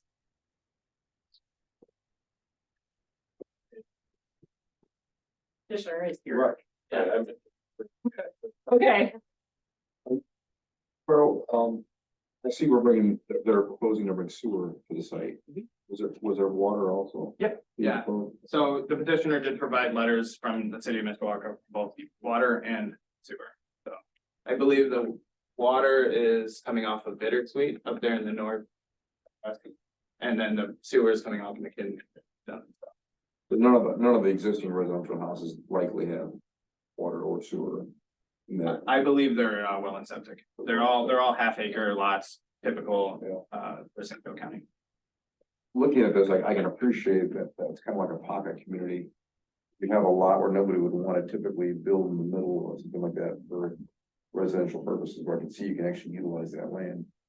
And given that it's dense, probably the best use, and the fact that bringing sewer water into the site, possibly those neighbors that would ever have a septic failure might have access to bring sewer on their probably, but I guess I'll petitioner make our own. I want to go back to the Presentation. if I can.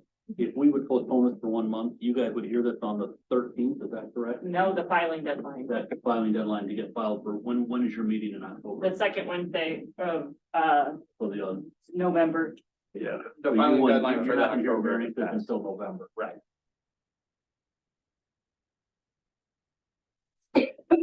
But just to clarify, it's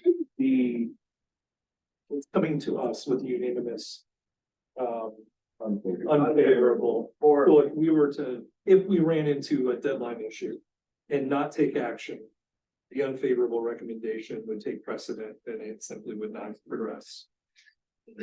And then, I'd just like to speak to, I don't know if you all noticed, when we go back to the summary slide. So they sent it to you with an unfavorable recommendation 6-0, but if you go back. Denial of the variances were 4-2.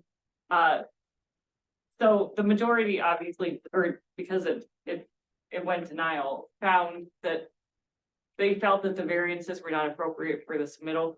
The abstaining members suggested in their voting that, or not abstaining, the ones that went against the denial suggested in their voting that if you all deemed it appropriate, they should grant the variances and let you decide what the special use, if the special use should go.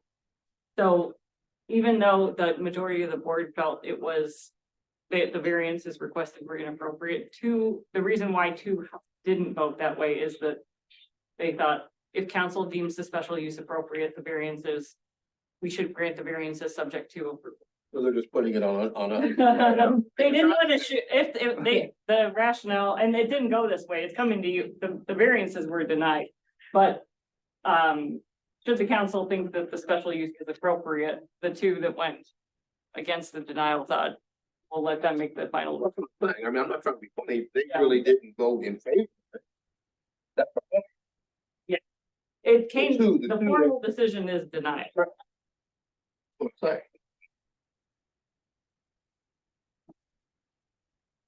Question, Dan, for the petitioners? Petition? Yeah, so the original site plan did propose 2 variances that would help to offer to these surrounding properties. The neighborhood, handful of people did speak against those variances, and those variants were denied. So the revised site plan, the one that's on the screen right now, was designed not require any variances.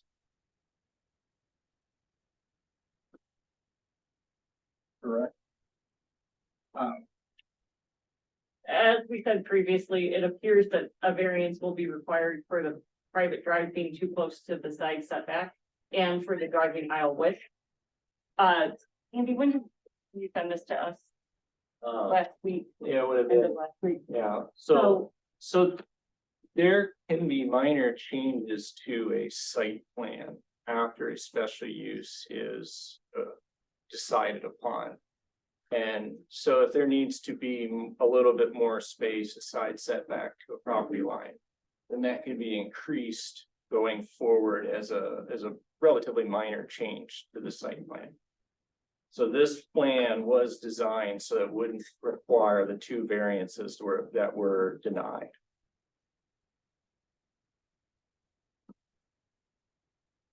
I'm trying to say that they still think there's gonna be two variants. Right. That's what I'm hearing. There's different. Those variances that were denied are taken care of by the site. But now there are two new ones. But now, yeah, the presence of that private drive brings up. Andy, you're saying that those could be taken care of with slight change. Yeah, I mean, the site plan is designed to not require any variances to the zoning ordinance. And if that's not true, then it can't be developed. Right? But if it is true, then the site plan can be developed as shown. But yeah, it has to meet the county ordinance. So if it does require variances, those would have to be granted. In order I'd like to know the answer to that question before we vote on it. Yeah, so if there needs to be a little bit more setback to the driveway onto the property line, then that can be increased relatively easy with the site plan, with an approved special use petition, and not require getting a variance. Everyone agree with that?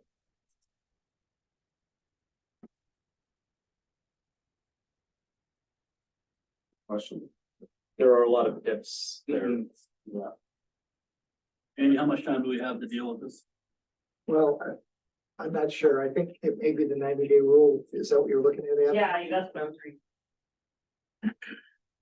But then as Mr. Tanner pointed out, it's coming with a negative recommendation. So if we do nothing, if we do run out of time, then it stays negative, correct?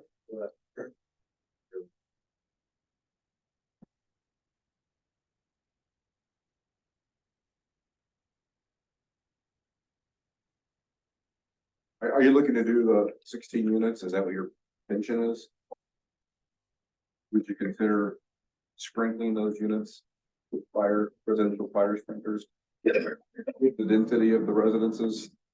They would need to meet building code in order to get a building permit. So I know that fire sprinklers are quite common when you get to multifamily buildings.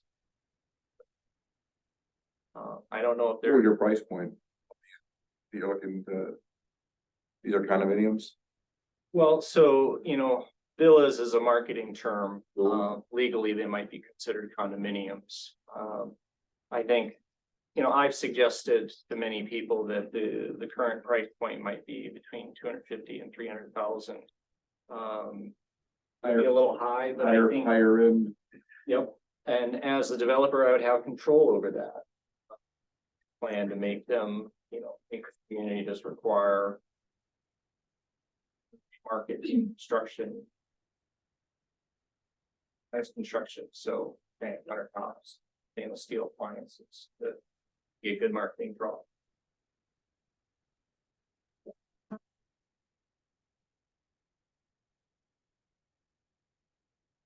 Nine, just on the section of road that we're talking, but it is a kind of a larger subdivision.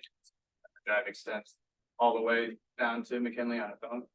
There's additional houses on that side. As well as houses along Bitters. Are you the current property owner? Yes. You said how many people voiced their opposition? Oh, that was my question too. So 9 people spoke at the Board of Zoning Appeals meeting. They submitted a petition with 40 signatures. Opposed. Okay, I thought you said, I thought I heard 40. And I don't see 40. Okay. That was just from the surrounding areas, the houses that surround the area. There's 2 people that live in every house. It was just the people that were affected immediately. You don't have houses there on Bittersweet. Sir, we don't take public comment at this time.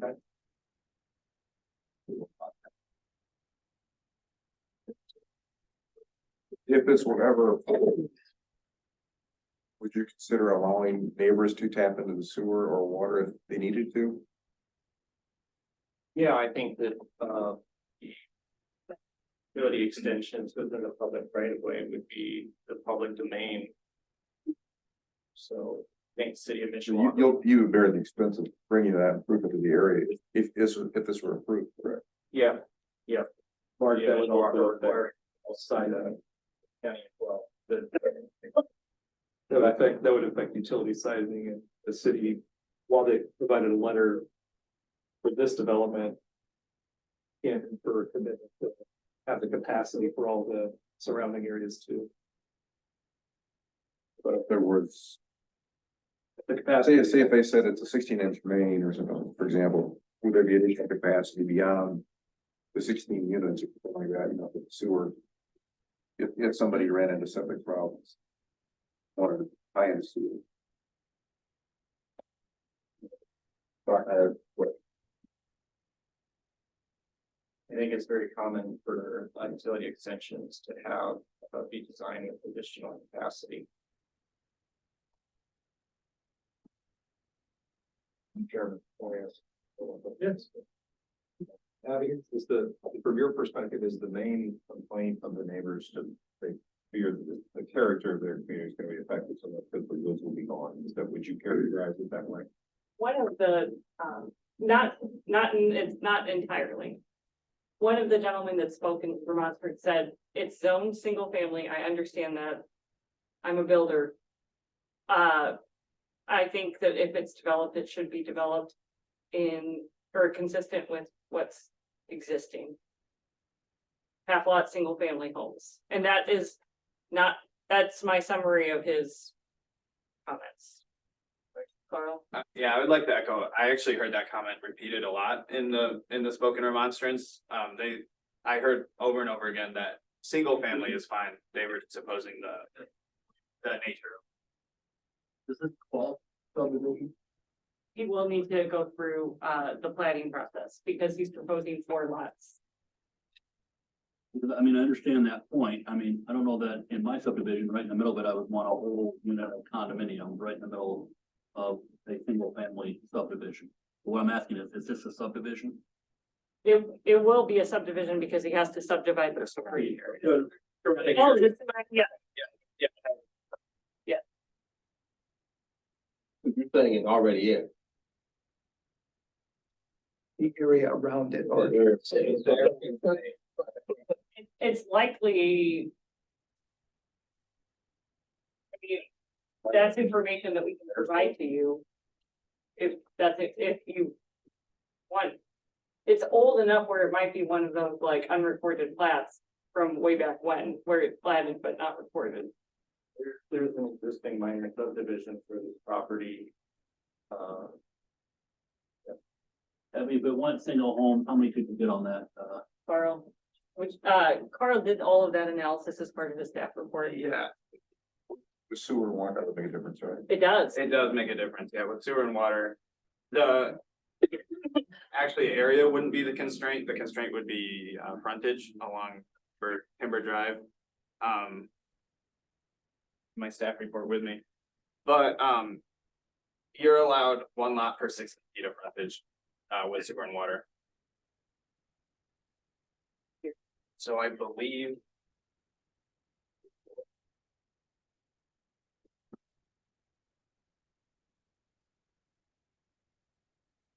We'll say this about the timing. Normally we go before you guys in a normal month in November because of the way the calendar falls. I believe we go after you. Well, it's different because this didn't come through area plan. This came through area board of zoning appeals. Right, and you meet the second. And in November, I believe then that you guys will meet before we do.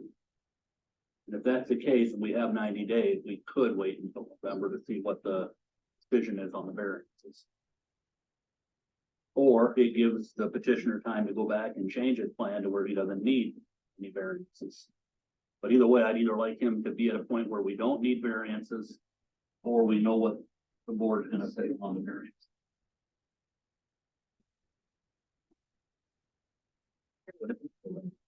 Yeah. Yeah, see, you guys will meet the second Wednesday, is that correct? So you'll meet the 8th of November, we won't meet until the 14th. So it's one of those rare months where we're after the board.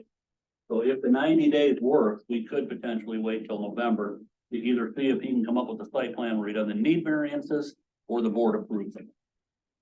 I guess we need to know the timing.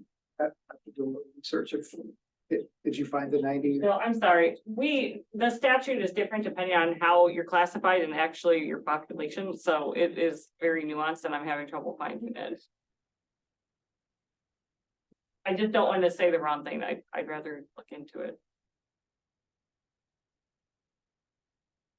Perspective. Whatever the changes may or may not be, I understand, can't answer that. But do you feel that the remonstrance will change at all?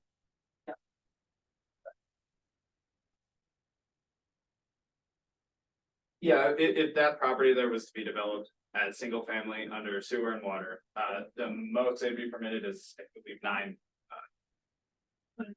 houses, yeah. And that is not just based on the lot area, but also based on frontage. With frontage on the available roads there, yeah.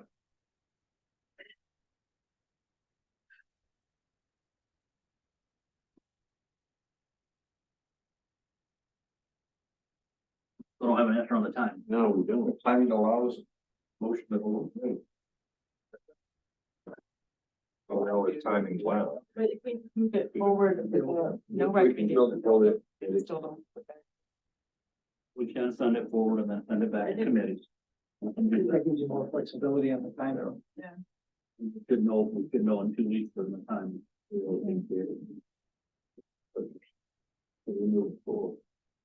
I'll send it back here, yeah, for 2 weeks, so. Then send it forward about. I'll make a recommendation to send it with no recommendation. Is there a second? Is there a second? I think it's all of them. Opposed? Okay, goes forward without recommendation.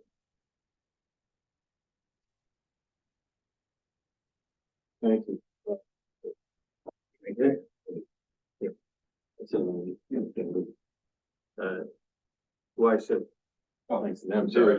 And Abby and everybody else who did this. It's bill number 121-23, code book amendment. Searching for completion petitioner, Eric.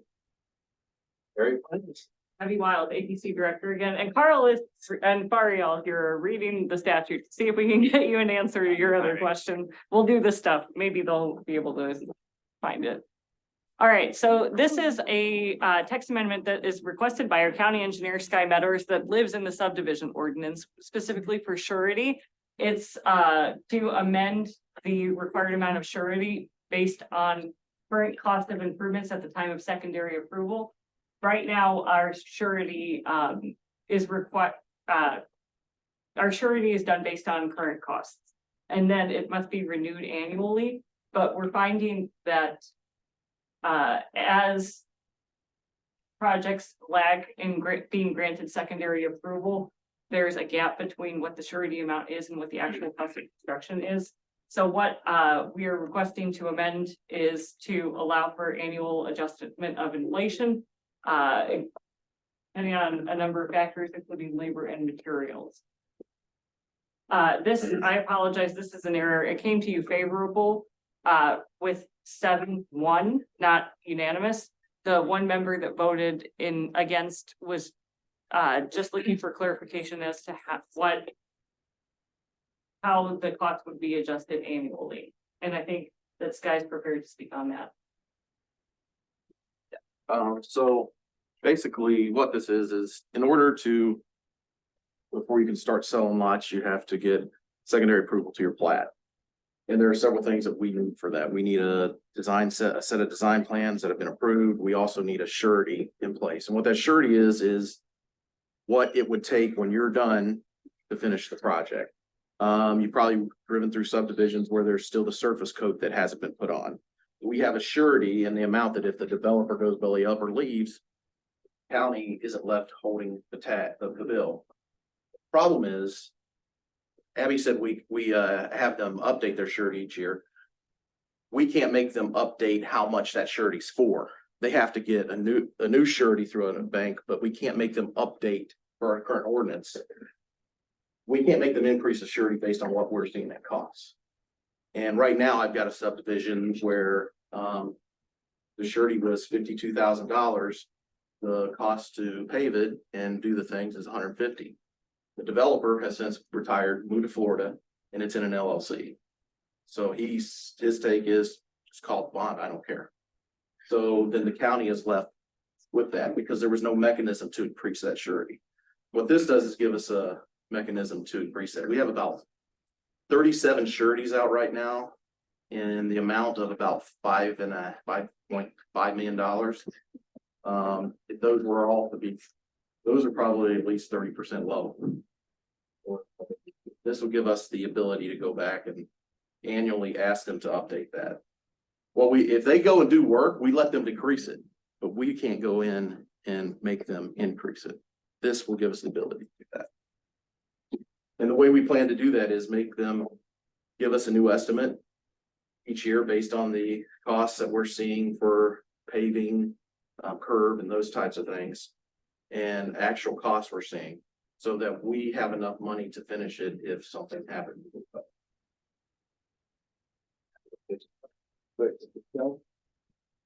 That's good. Okay. How much cost do you think you're gonna be adding for the builders to go in and give a new estimate every year for that surety? It should be negligible. If they have to, so you got a bond or a line of credit. On bonds are good for the whole duration. Line of credits, they have to go in every year and update them anyway. So all they'll have to do is a new estimate based on current cost. So the surety is usually a line of credit. That's what most people have gone to. Okay. Yeah, we have a few bonds, but most of it's line of So credit. they have, when they renew a line of credit at a bank, you always have to get a renewed estimate anyway. Yes. Yeah. All right. But we can't make them do it at this point. So Any financial or other problem you think this might cause developers beyond what we've already talked about? I mean, I think the uncertainty with the one unfavorable was more of how that additional cost was gonna be, going to happen. Where they didn't really, I wasn't at that meeting, so I could explain that we're doing it for the estimate. Ultimately, we're not asking them to pay for something they shouldn't be paying for. Right. Ultimately, they're bonding. If costs go up, they might have to pay a little bit more for their bonding or financing. But it's a cost that they should be paying for anyway. Or else taxpayers get stuck with it. Get home over that. And how much work is it gonna be for your staff to 30 sometimes a year? Get a hold of developers and say, we need to update on it. We track it anyway, and because we don't want a line of credits to run out without, we track it anyway to make sure they get their line of credits reestablished. Are we listed in the line of credit then for that amount of money as the benefactor if the project goes under? Yeah. Like you would have bond, right?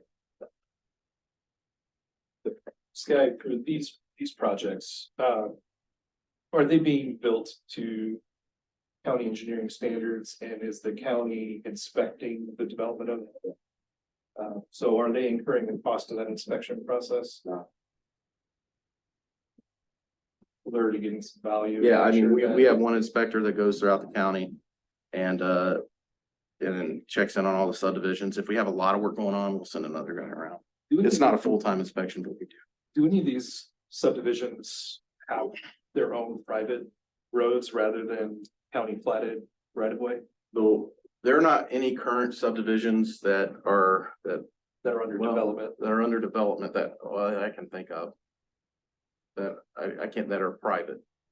We've had some people ask the questions, but even if they are private, they still have to meet county standards for drainage, county standards for roads. They have to build everything as if it's a county facility, mainly because we've got issues with with what was supposed to be a private subdivision now, where we've been sued because it wasn't built per county standards, and they're suing us for their drainage issues. So, yes, so it's a matter of, if they go that private route, that's always something in the back of your mind. Because if say, for instance, homeowner association goes under, what's the county gonna do? We're not gonna sit there and let the homeowners, well, I shouldn't speak for you guys, but suffer because of the homeowner association. So, but yeah, there are some, but I don't think there's any currently under development, but that question has been coming up. Thanks, guys. I'm not a big fan of it, but. Any more questions? If not, then Motion to table. Second. All in favor? Aye. Opposed? Real full, favorable. Thank you. Thank you, Scott. Thank you, Adam. Next one, bill number 122-23 code book amendment, building standards petitioner. Area. Okay. All right, Abby Wild, APC staff. Sorry for tonight. All right, so this is an amendment to the county building code to add a uniform standard to the code for the ceiling of unsafe buildings or structures. So we've adopted the Indiana unsafe building law, which allows for securing unsecured or unsafe buildings via boarding up or padlocking or other means. But in order to implement that, we need to add a standard to the county code that specifies how that will be done. It's very generic to allow us. It's very generic, and then the actual standard will likely be established through specs with a contractor. But this just is the uniform standard that will allow us to do board ups for doors or windows of unsafe, unsecured properties. Any questions? This applies to any building anywhere in Central County. I mean, this would only, Or in unincorporated St. Joe Okay, County okay. specifically.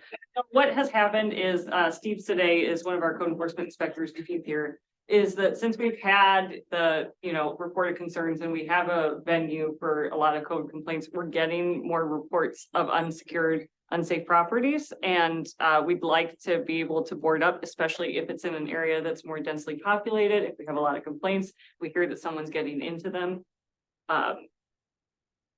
It's a public health and safety issue, from my perspective, and this just formalizes our ability to board up when a demolition isn't appropriate or when we don't think we're going to get to be able to demolish the property soon enough. Application for the city. Cherry Street. No. This here.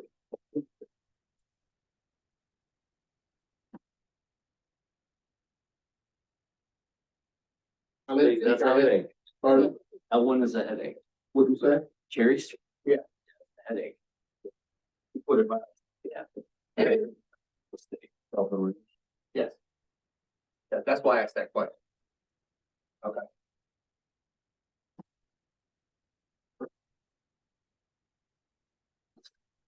This would obviously only be securing the ground level of things. This would not be securing any of the roofs, securing anything outside of that. It's just mainly intended to keep folks out, keep it safe. Abby, do you have money to pay for these board ups? Oh, why, yes. Don, our auditor, when we started the discussion on this, either late last year or early this year, it was determined that funds for this can be used, the demolition funds that were budgeted can be used for this because it's all under the Indiana unsafe building law. So what I intend to do is do an internal transfer up to a certain amount to have funds available for when we need to go through and request an order and do a board up, that it's there. At one time, I mean, a number have been demolished either privately or by us, but at any given time when I've asked the inspectors, they've identified like 10 to 15 properties that would need board up, based on complaints and site inspections. So, and at one time when we were, when we started this discussion, I think we had quotes for, like $200 a door. I believe it's $175 a door opening or a sheet. So we're not talking about a lot of money. $175 per sheet of plywood on the door. Well, Have you it's seen the per cost of a sheet. sheet of plywood? It's basically per sheet. Up to $80. Thickness. You want it for a sheet of plywood, depending on the thickness. Right, but that also. Yeah, like when I was in South Bend, and we had that sheet, okay, our contractor go out there, you get 2/3 of a sheet for the door. If the remainder of that sheet could be used toward a window, it was per sheet cost is what we were doing, we were in South Bend. I will add that 3 of the ones that were currently on the demolition list, which now have been secured or taken over because of through the tax sale. All three of those had squatters. I mean, had we done this earlier this year, last year, those houses, luckily were safe from being demolished. But the work now and the delay in having work being done on by the new owners because they had to get the squatters out.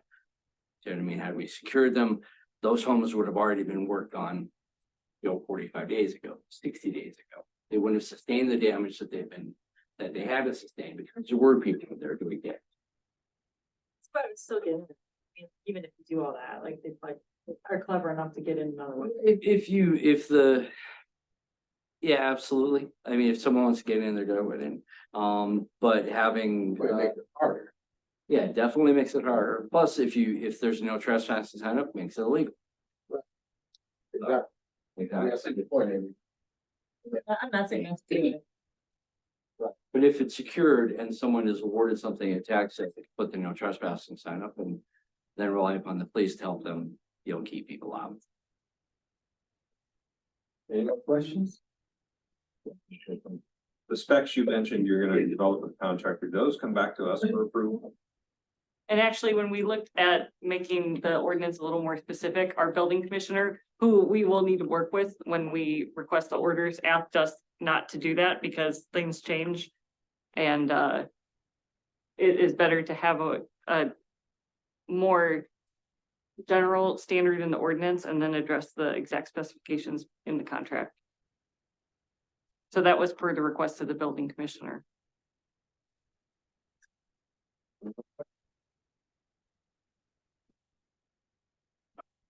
Motion to be second. Heard the motion to full count crazy, second, all in favor, say aye.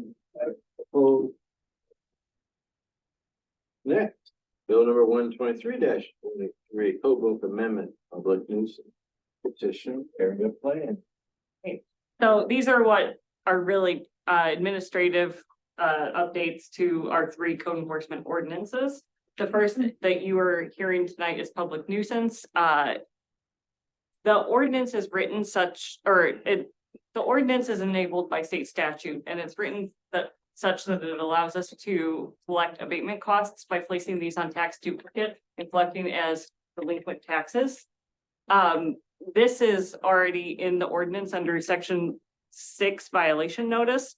But we are proposing to add a section to the ordinance to clarify that the costs will be collected in this manner. It is largely consistent with the language that you see in weed and rank vegetation control ordinance. It was really just not included in the original drafting, but will help provide additional clarity in the ordinance. So it doesn't change anything procedurally. It just adds clarity to how we will collect costs for abatement orders that we do under this ordinance. Any questions?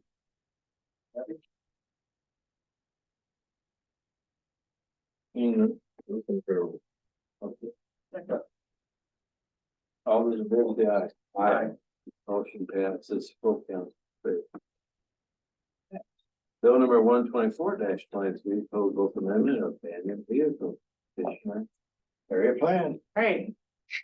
We talked about this a lot, and I've talked about this with a number of you. When we drafted the abandoned vehicle ordinance, we omitted boats. We are requesting to add boats and watercraft in to abandoned vehicles because we have so many complaints of abandoned boats. So much. That we'd like to enforce, and I think the public would like us to do that. So we're just asking to add that. Say that one more time. And I think that the public would, like, You think? because of the volume of complaints that we've got. But this wasn't, it wasn't intentional that it was included. It just was like an oversight when we drafted the original ordinance. And then the second edit for this is the clarifying that there's a right to hearing. The ordinance has always provided the owner a right to request a hearing when a vehicle's towed, but we didn't specify the time period. It's 72 hours. That's allowed for state. Yeah. This is the most favorable recommendation. Second. Third. All in favor say aye. Opposed. That was easy. You, last one, it's the last. Bill number 125-23, code book.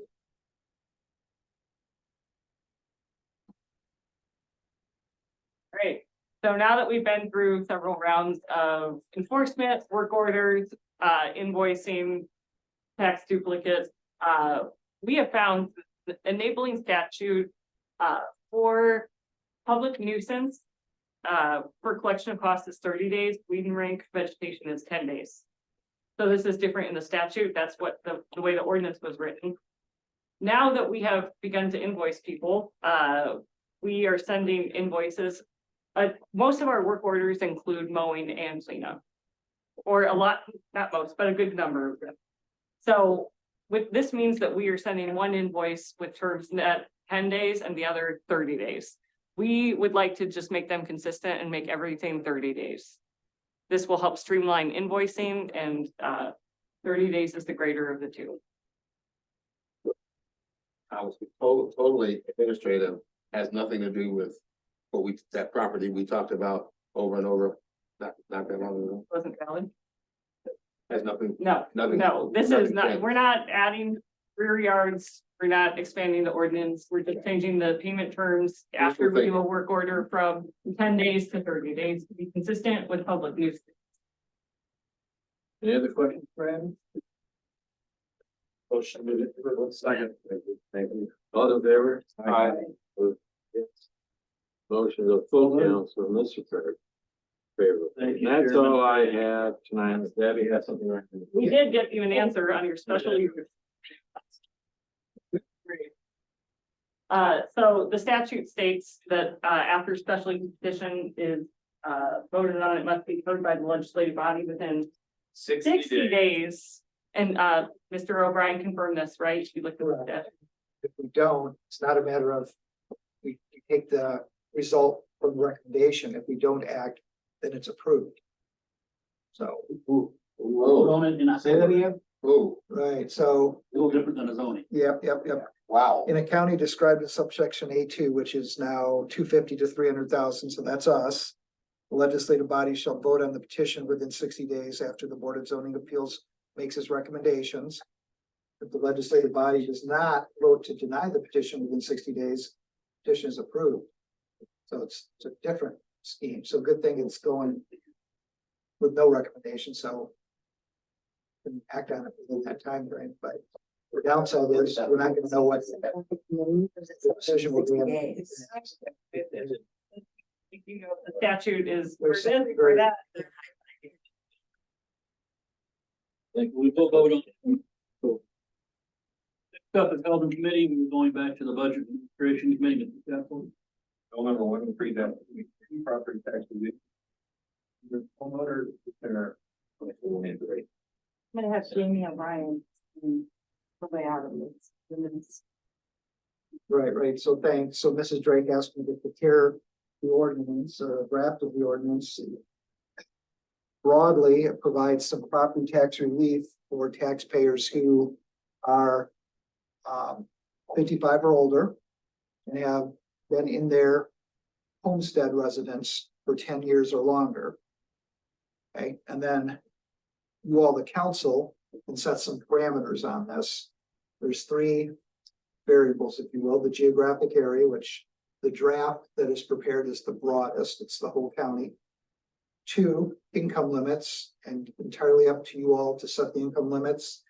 The statute, and this is a new statute that creates this credit and gives the legislative body, you guys, the authority without the commissioner approval. The commissioners don't have to approve, they don't get to veto. What you guys decide is it.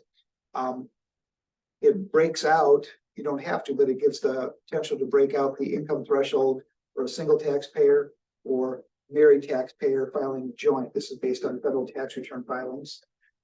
And then there's a percentage increase variable. That is the percentage of increase that the taxpayer has to absorb before the credit kicks in. So that's between 2 and 5%.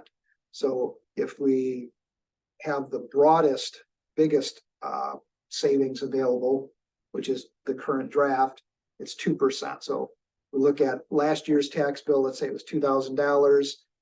If it increases by So the next year's bill is 102% of the prior year, so it's gone up 2%, so $2,040. Anything above that would or could be credited if this is passed. Now, it's not automatic. The taxpayer has to go to the auditor's office and file a form to claim the credit. So kind of like, I'm thinking of this like that homestead exemption, which if you don't file, you don't get the benefit of. Whatever the council does, this sunsets after 3 years. So 2024, page 25 is the first year, 25, page 26, and 26, page 27. And then it just sunsets.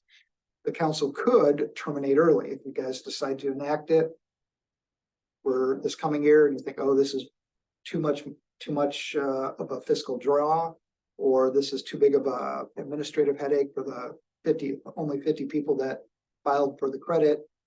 You can just do the same process to terminate next year.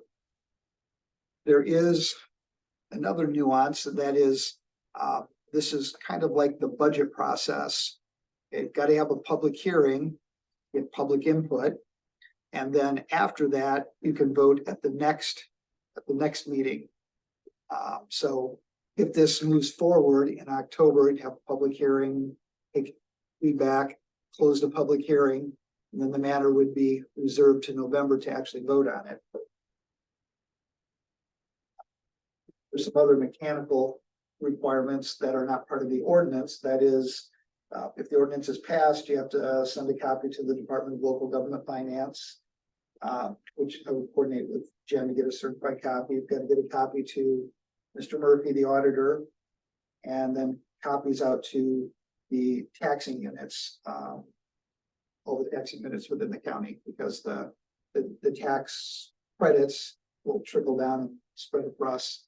I know, Steve, they're like 25 units in your spreadsheet, 25 or 30. Yeah. So those are mechanics, if it's passed, that I'll work with Jen to make sure all of that is accomplished, and that's to be done within 15 days after the passage.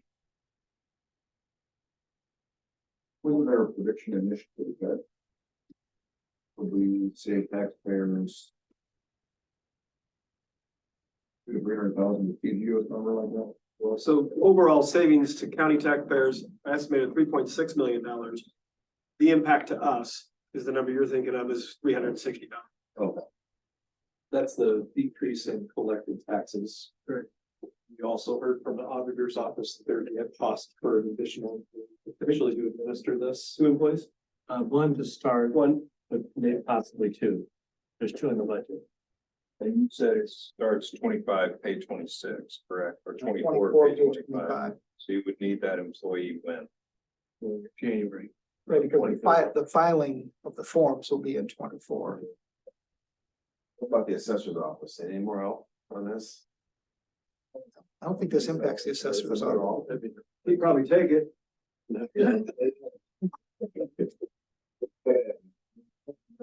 Points I wanted to make part about. I can actually change this. Bring it to the floor. Where it says the income threshold is the same, 150,000 for taxpayers who are married or unmarried. I'd like to break it out to 75,000 single, 150,000 married. We didn't do it that way because we thought it would be more work for John Murphy to add another. But he said it wouldn't be more work, so I think that's more accurate. Is that adjusted gross? Adjusted gross. Yes. Yeah. Yeah, AGI. And that would be the proof they'll bring. Well, Previous tax return. Well, so there's supposed to be a form provided by the Department of Local Government Finance, and I communicated with them. I got an email back today that they haven't formed yet. There's also a form that we fill out saying, hey, we've certified that it's passed. They haven't done that form yet either. So the response was, well, if you guys pass it, which best case scenario, it's a couple months away, so we might have the form by then. But if we do, they just want the certified copy, and they'll count that as giving them their notice. But they haven't finalized a format for the taxpayers to fill out, so it might be bring in a copy of your tax return, it might be certifying under the penalties of perjury. I swear to God, stick needles in my eye, this is the amount. Cross my heart. The current credit, John, do they have to bring tax returns? Yeah, they do. That's our, here's our document, state document and how the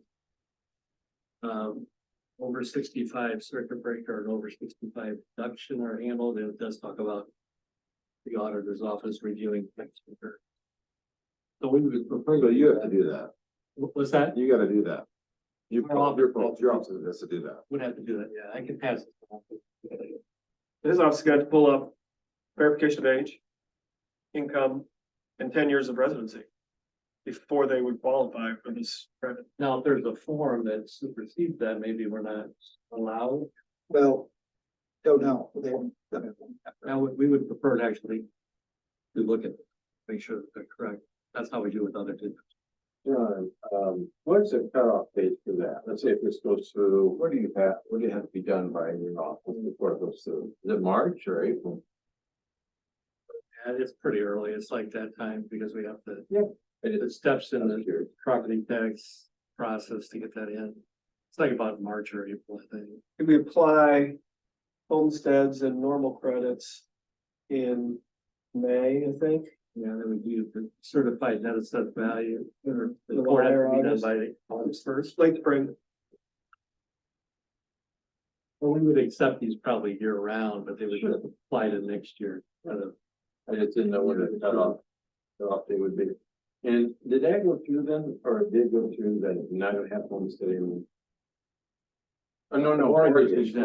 They made the homestead bigger. Yeah, eliminated mortgage. homestead. And when did that take? yeah, effect? when is that start? That'll be on the next tax. January, I think it's January. Oh, okay, so no one will be coming in to deal with that. Homestead bigger, but no mortgage. Right, no mortgage. So that should have a. It's kind of a net. I think the mortgage exemption is only like $3,000. That's 3,000. Yeah. The homestead went from 35,000 to 38,000.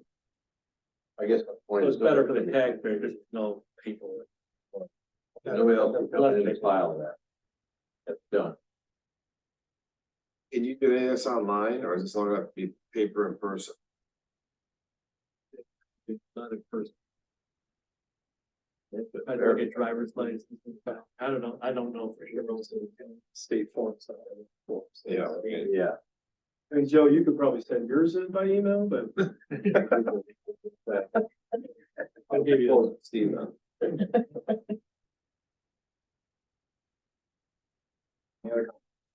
Our office is in favor of having the $75,000 for, so that wouldn't not be a more of a burden for us. We have to look at this information anyway, so it seems logical that the single person would get half of the married. That's kind of how the IRS. My question really comes down to how do we communicate this to the public? So that they know it's available, and so obviously we could do a press release to et cetera, but. I omitted somebody for you. You're on the et cetera. But to that end, my concern comes down to, there are several qualifications. I think they're appropriate qualifications to ensure that the right portion of the public's benefiting, but making sure that, how do we ensure that all of the public who qualifies is aware? Well, you've got your tax accountants will let their folks be aware. Anybody who comes in here would be. Website. Yeah, but I know a lot of under-resourced people who don't know what a tax accountant is. Right. So how do we make them aware of their tax rights now?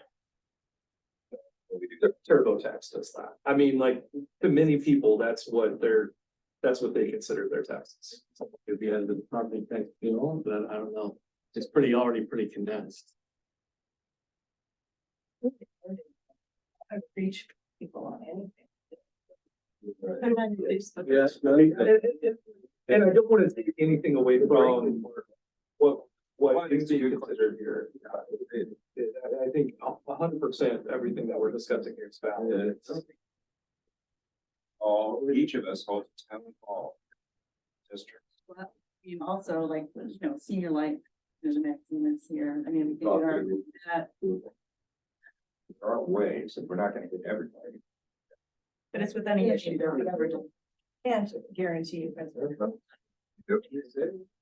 Who's know? Cost of development. Yeah. And again, I'm really supportive of this, but I just wanna say, like, I try to be really cautious. I think we probably all are. This isn't a commentary. It's just a original supporting statement for me. When we're making financial decisions that affect other taxing districts. Like, we may be getting hit with roughly a tenth of the expense of this and the reduced taxes collected, but there are a lot of other taxing entities that have to account for this change. We should clue them in on that. I saw one report that's in Green Township's gonna lose 99 cents. I'm not kidding. You're serious? I am serious. But I mean, like, let's say Penn Township Fire will be impacted, by this, right? By way of Penn Township as a tax. The school districts will be impacted by this. So for us, we know that we've got a balanced budget next year, but we really don't feel it until 2025. These other taxing entities will have that same amount of time to prepare as well. But could we be reducing an already slim taxing district down by what is the equivalent of a full-time employee position because of the impact of this? So I'm not, again, I'm not speaking against this. I'm just saying that is part of the consideration that is going through my head. The biggest one is South Bend, Is it? $5.2 million annually. What's their annual budget? Oh, what's their annual budget? 100 million? No, it's like 250 million higher. If it's But maxed still, out, I mean, it's, it's not gonna, it's not gonna be maxed out. Well, it's again, because who all's going to, but like, still pretty There will be long. some secret. City. We still want to know before it happened in 2025. They would. because as a percentage, that's not a huge percentage, but how many jobs, how many services get cut by the loss of that? Well, every time you put taxpayers, they go out and spend it, create jobs too, so there's that trade-off. Well, it gets factored into the cap, right? I mean, that's. Yeah. Cap does. Go away. Any other comments? Do I have a motion? Second.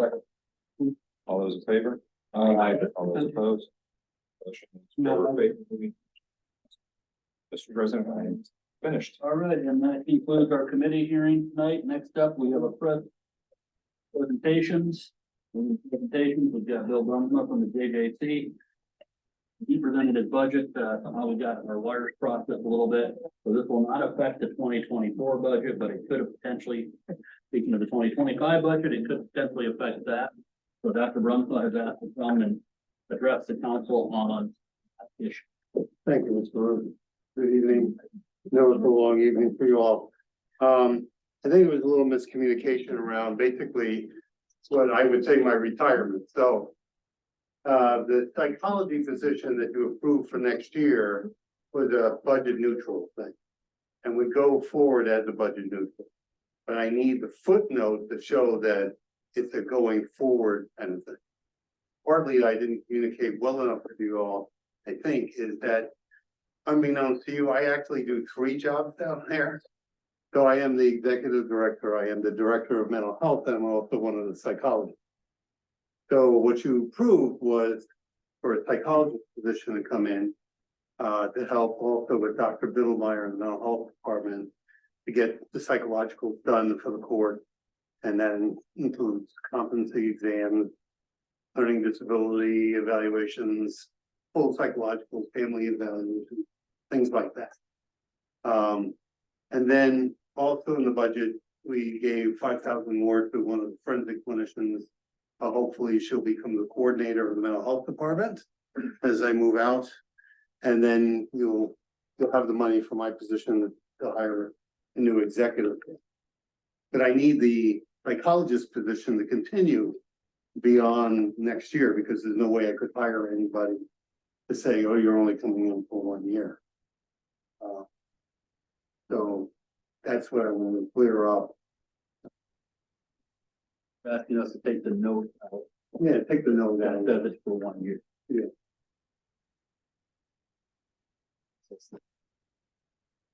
We appreciate, and I think some of us been here a long time, deeply appreciate Dr. Brunsmuth, the hat that he's worn.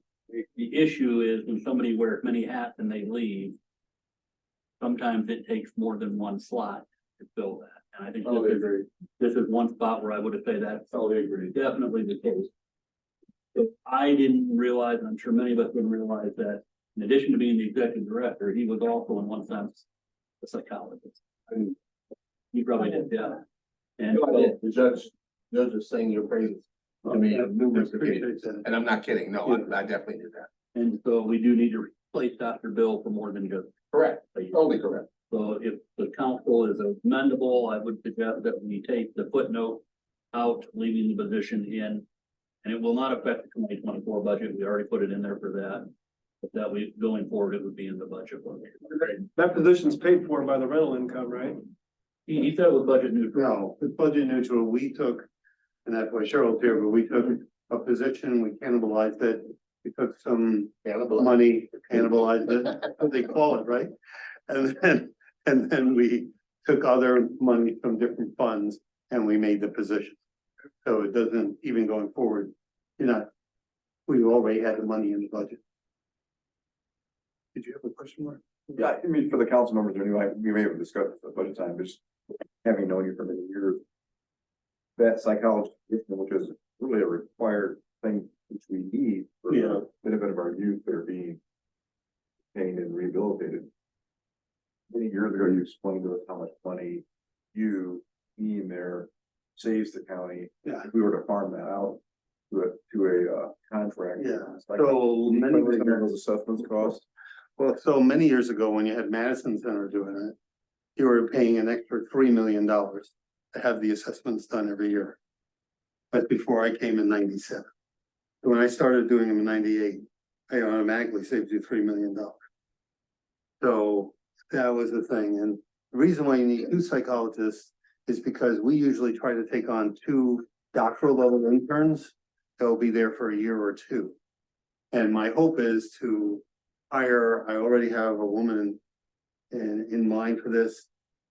She did 2 years with us already, and she's doing an internship somewhere else this year.